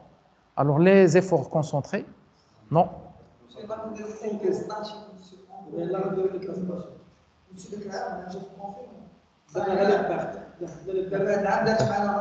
Ok. Alors, ok, un aperçu, c'est quoi? Effet aperçu. Ok. Alors, je vais l'expliquer un petit peu parce que c'est très important ça. Très important.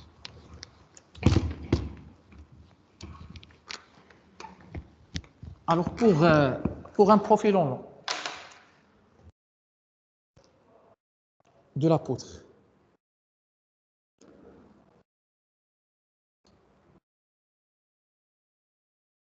alors ça, l'axe de la poutre, ça c'est l'appui. L'encorbellement, c'est ça. C'est pas l'encorbellement, mais la boue, c'est ça. Ça, c'est la hauteur de la poutre. Alors, la précontrainte, elle est, supposons, elle est introduite comme ça. Alors, il y a plusieurs câbles de précontrainte. Alors, ce câble, qu'est-ce qu'on a dit la dernière fois? Le F, c'est quoi? C'est une contrainte sigma P0 fois S. Sigma P0 à peu près, c'est sigma P0, c'est le min de 0,8 FP RG et 0,9 FPEG. Quand on a dit FPRG, c'est 1770, 1872, c'est à peu près 1488 mégapascal, 80, pardon, mégapascal. Alors, on va choisir le T15. Le T15, c'est S, elle est égale à peu près 150 mm². Alors, on va choisir, par exemple, cette T15. Donc, S total, c'est 7 fois 150. Donc, ça, on va voir dans les calculs. 7 fois, c'est à peu près 7, 15. Donc, 35, 7 ou 1, c'est 105. OK? 1050 mm². Donc, il faut multiplier les 1050 fois, donc à peu près 2,68 méganewtons. C'est à peu près 2,68 tonnes. Alors, vous voyez que c'est une très grande force qu'il faut appliquer ici. 268 tonnes. Alors, le BPEL, il parle de ce qu'on appelle, il faut considérer l'effet des efforts concentrés. Dans une structure, il faut considérer l'effet des efforts concentrés. C'est quoi l'effet de concentré? Dans le BPEL, il parle de ce qu'on appelle l'effet de surface, ici. Donc, le béton, il a tendance à s'éclater ici, à faire des fissures et s'éclater ici, parce qu'il y a un grand effort. Et il parle de ce qu'on appelle la longueur de régularisation. C'est quoi la longueur de régularisation? C'est une longueur où ici la RDM ne travaille plus. C'est-à-dire quoi la RDM? C'est-à-dire le sigma, il est égal à combien? Il est égal à n sur S. Ça, c'est la RDM. Ici, une longueur de régularisation, c'est régulariser. Régulariser les RDM. Donc, il parle de la longueur de LR. Donc, cette longueur, à partir de cette longueur, on aura nos principes de RDM. Alors, on appelle ça une zone de diffusion. Une zone de diffusion des charges. Diffusion de charges. Charge. Alors, pour bien diffuser, parce qu'on a un grand effort de 68, on a besoin d'une grande longueur ici, d'abou. D'accord? Donc, c'est pour cela, on a 0,6, 0,8 pour l'abou, pour justement cette condition d'effort transfert. Alors, je vais seulement, il y a les aciers de frettage, il y a les aciers de frettage, les aciers d'éclatement, il y a les aciers de diffusion pure. Diffusion pure. Normalement, vous aurez dû faire ça dans la précontrainte. Donc, cette longueur, il sert à cet effort concentré. OK.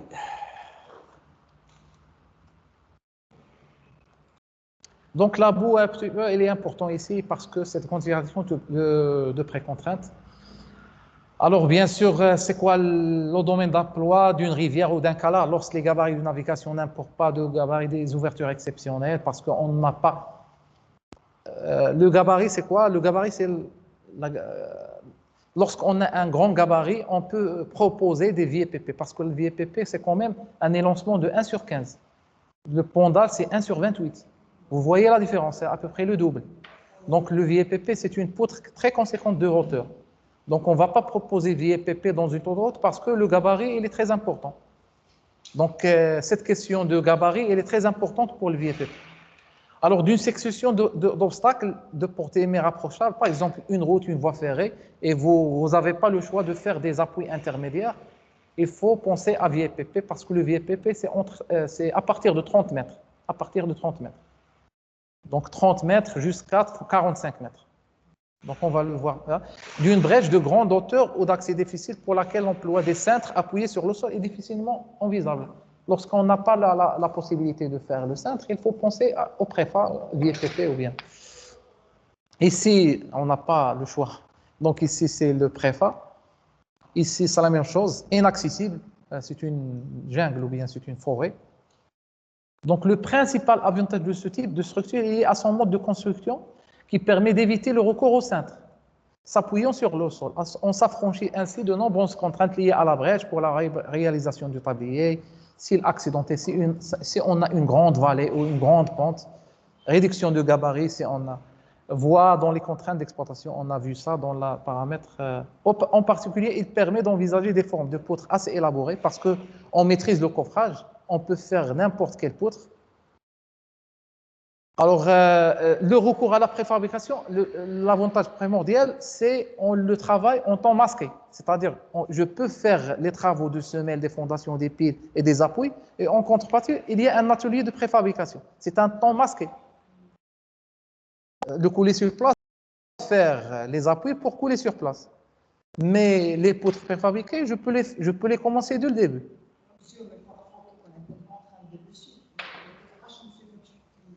L'atelier. Non. Vous allez prévoir du transport.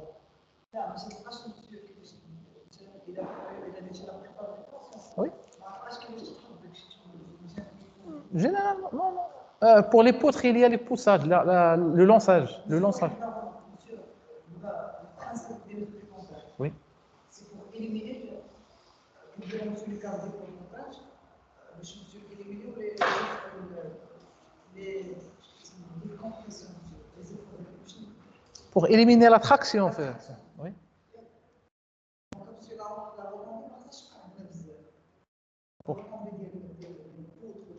Pour ça?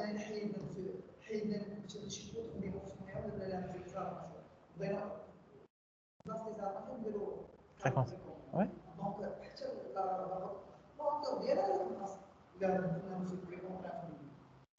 Non, non, non, non. Ça, il faut faire, le H, c'est très important. Le H, il est introduit dans la précontrainte où? Dans l'inertie.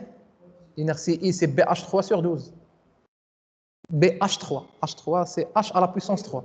Donc, lorsqu'on a un H conséquent, on a une grande inertie. Et l'inertie, c'est contrainte M nu sur I. De flexion. Donc, le H, c'est très important. Très important. Non, c'est très important. Non, non. Ah, on va voir ça dans le cas pratique.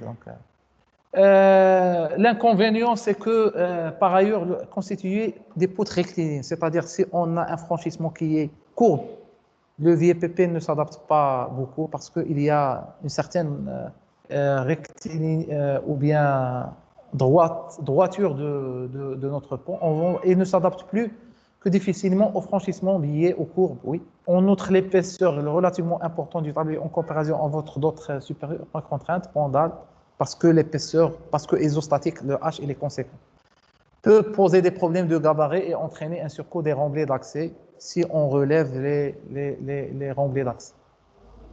Alors, les lancements, c'est 1 sur 15, 17. 1 sur 17. Généralement, 1 sur 17. Cette indication, c'est un béton de référence, béton d'accès. Généralement, c'est 1 sur 17. Alors ça, je ne vais pas m'attarder ici. Donc, à peu près la largeur de table de compression, c'est 0,6 de H, de la hauteur de la poutre. Poutre. Oui. Bon.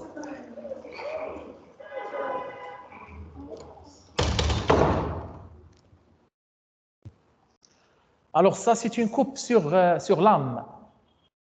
C'est une coupe, ça c'est lame. Alors lame, il y a deux choses. C'est le béton, il doit être vibré, c'est ça? Il doit être vibré. Alors si on a la possibilité de le vibrer de l'extérieur, à travers des plaques ou bien des vibreurs surfaciques, donc axe vibré intérieurement, c'est ici. Donc on aura cette... donc ça c'est la précontrainte. On aura cette minimum, c'est 8 cm. Pardon. Ça âme vibrée extérieurement, ici. Donc, minimum de 3 cm entre le câble et les armatures. Minimum. C'est en quelque sorte l'enrobage. Parce qu'on a vibré le béton de l'extérieur, on n'a pas besoin de beaucoup d'espace pour le bétonnage. Alors, si on vibre le béton de l'intérieur à travers une aiguille de vibration, ici, on doit avoir l'espace pour loger l'aiguille. L'espace minimum, c'est 8 cm. Donc, cette dimension de construction, justement, l'exécution de construction, c'est très important dans l'âme. Si l'entreprise n'a pas la vibration latérale, on doit proposer ça.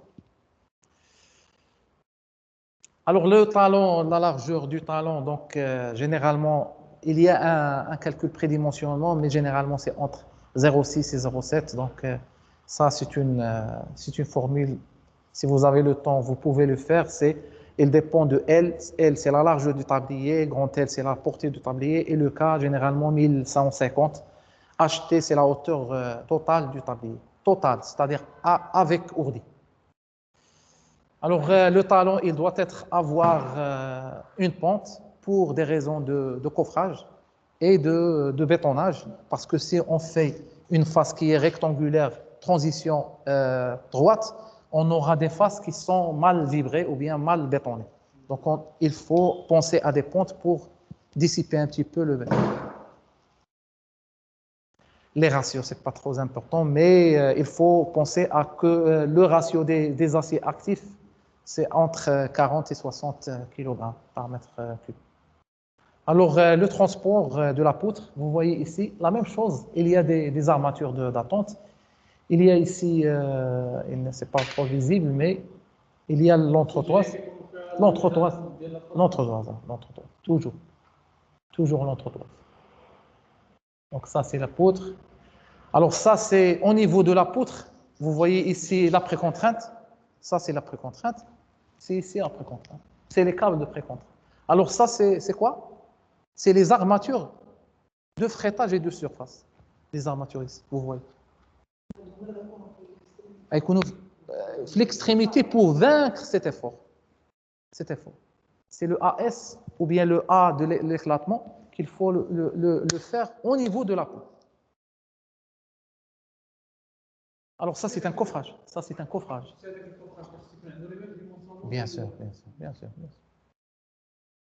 Alors ça, c'est les câbles. Ici, si vous comptez 1, 2, 3, 4, 5, 6, 7, je pense. 7 câbles. Généralement, le VPP, on utilise l'unité 7T15. 7T15. Là, 7. 1, 2, 3, 4, 5, 6, 7.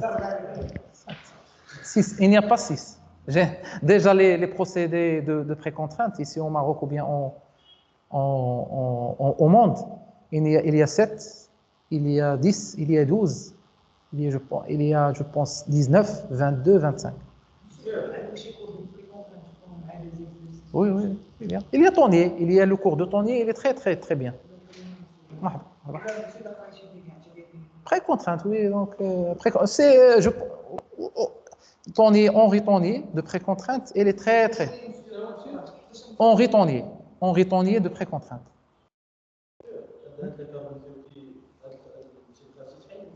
Comment? Oui, bien sûr. Ça, il faut le couper.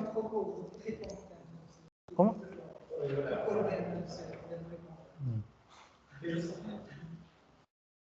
Ça, c'est... OK. Ça, c'est les 7. OK. Alors, ça, c'est le tracé. Le tracé des câbles.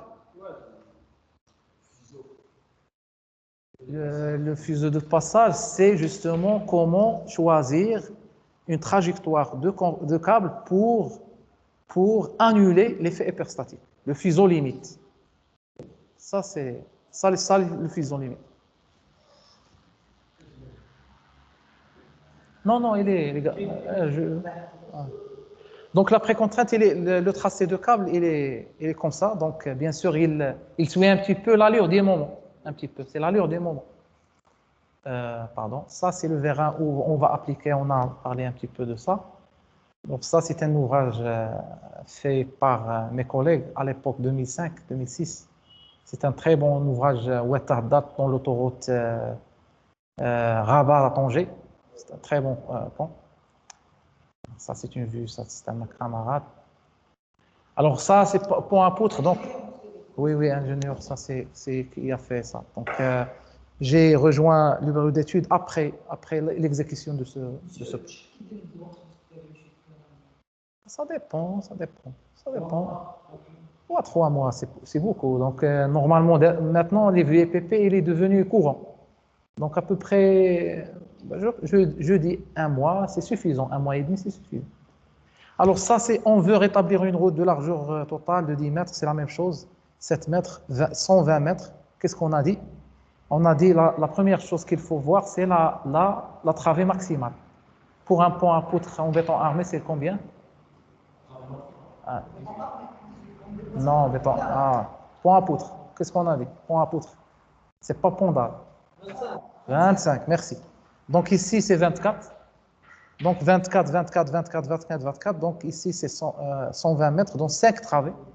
Alors 24, c'est quoi 24? C'est pas la portée. C'est la travée. C'est pas la travée, c'est la longueur. C'est avec abou. Avec abou. Parce que ça, c'est l'axe de l'appui. Il faut laisser l'abou ici et l'abou ici. Donc la portée c'est moins que 24. D'accord? C'est pas la même chose que le pendal. Le pendal, c'est la portée. Ici, il faut retrancher l'abou. Bien sûr, ça, c'est l'axe d'appui. C'est l'implantation des appuis. Donc l'appui, il faut...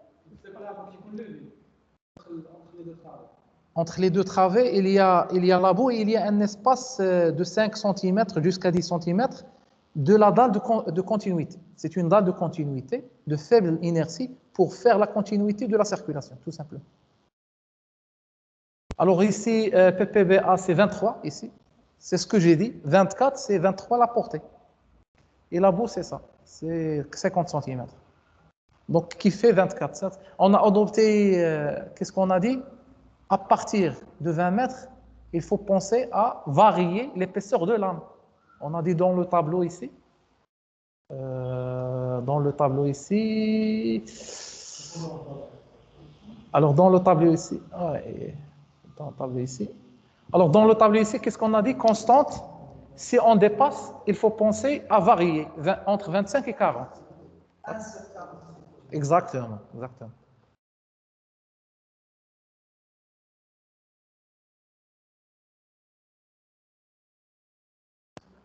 Alors, si vous faites 23 sur 4, c'est 5,64. Alors ça, c'est 5,75. Donc l'épaisseur ici, c'est 40 et ici, c'est 25. Donc ici, c'est 25 constante et une variation linéaire. D'accord? D'accord. Donc, qu'est-ce qu'on a dit? L'entraxe, c'est combien? Pardon. L'élancement, c'est combien l'élancement? 25. 1 sur 15. 1 sur 15, non. Alors 1 sur 15. Donc 23 sur 15. Portez ça. C'est pas longueur.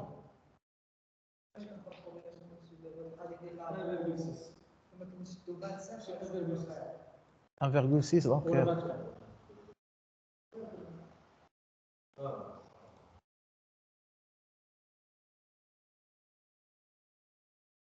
1,6. Alors pourquoi on a fait ça, 1,40? 1,6, oui, c'est 1,6. C'est correct. Mais pourquoi j'ai fait ça 1,40 dans la poutre? Non.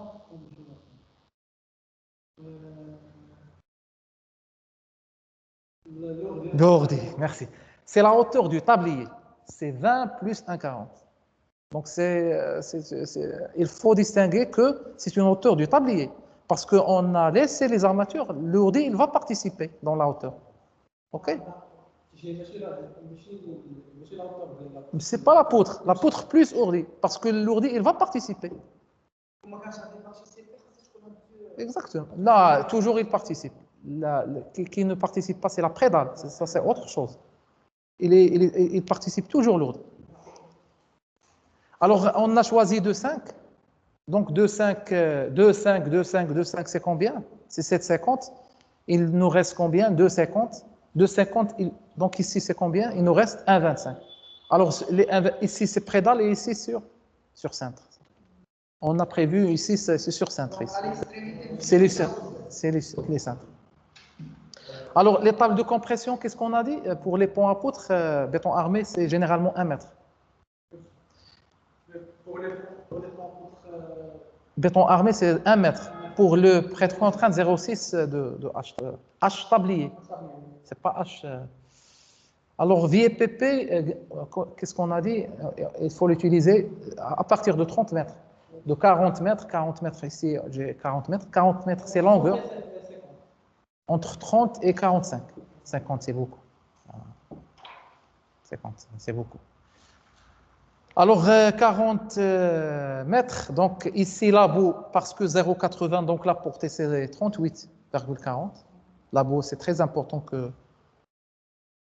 Donc, la même chose, ici, on peut choisir 2,80 et ne pas avoir du cintre, ici, des cintres. Parce que l'anthrax, qu'est-ce qu'on a dit? C'est à partir de 3 mètres, on peut utiliser... Alors, si vous faites le prédimensionnement, ce n'est pas 1 sur 20, 15. Ah, c'est le tableau ici, donc je pense 1 sur 17. 17. Et lancement normal, 1 sur 17. Il y en a 2,35. Ok, donc 2,35. 2,35 ici, donc 2,1 plus 0,20, c'est 2,30 à peu près.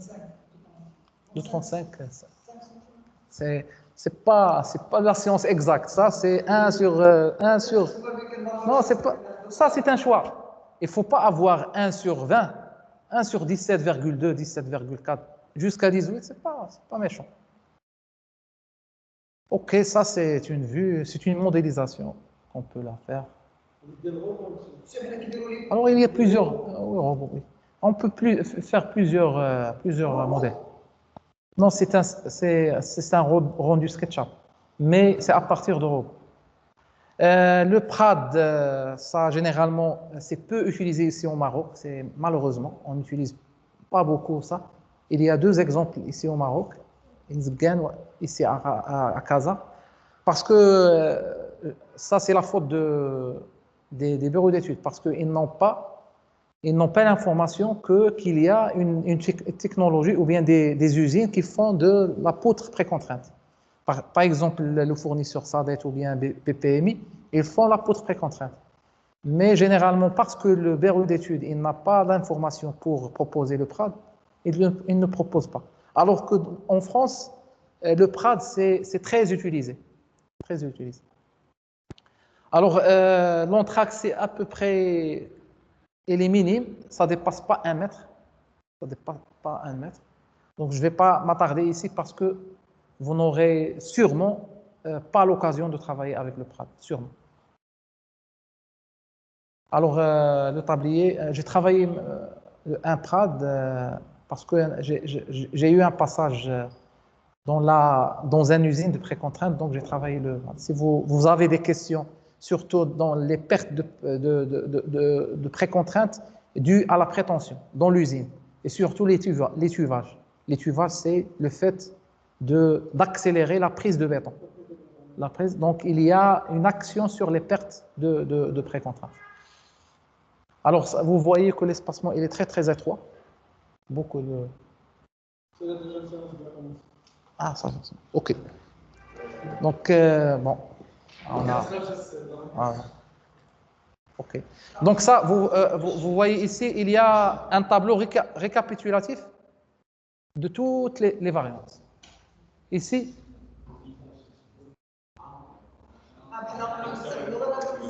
c'est toutes les... ça, c'est un tableau récapitulatif comme ça. Vous allez travailler avec ce tableau. Alors, bien sûr. Ok. Je vous dis à la séance prochaine et merci de votre attention. Monsieur, Oui? monsieur, l'appel, monsieur, حيت قبيله ما Comment? دخلتش في الاول. Monsieur, l'appel déjà درتيها. Non, j'ai pas fait l'appel, donc je vais voir. Combien de participants? 19. C'est bon, c'est bon. Merci à vous. Je vais arrêter, merci à vous et à la semaine prochaine, Inch'Allah.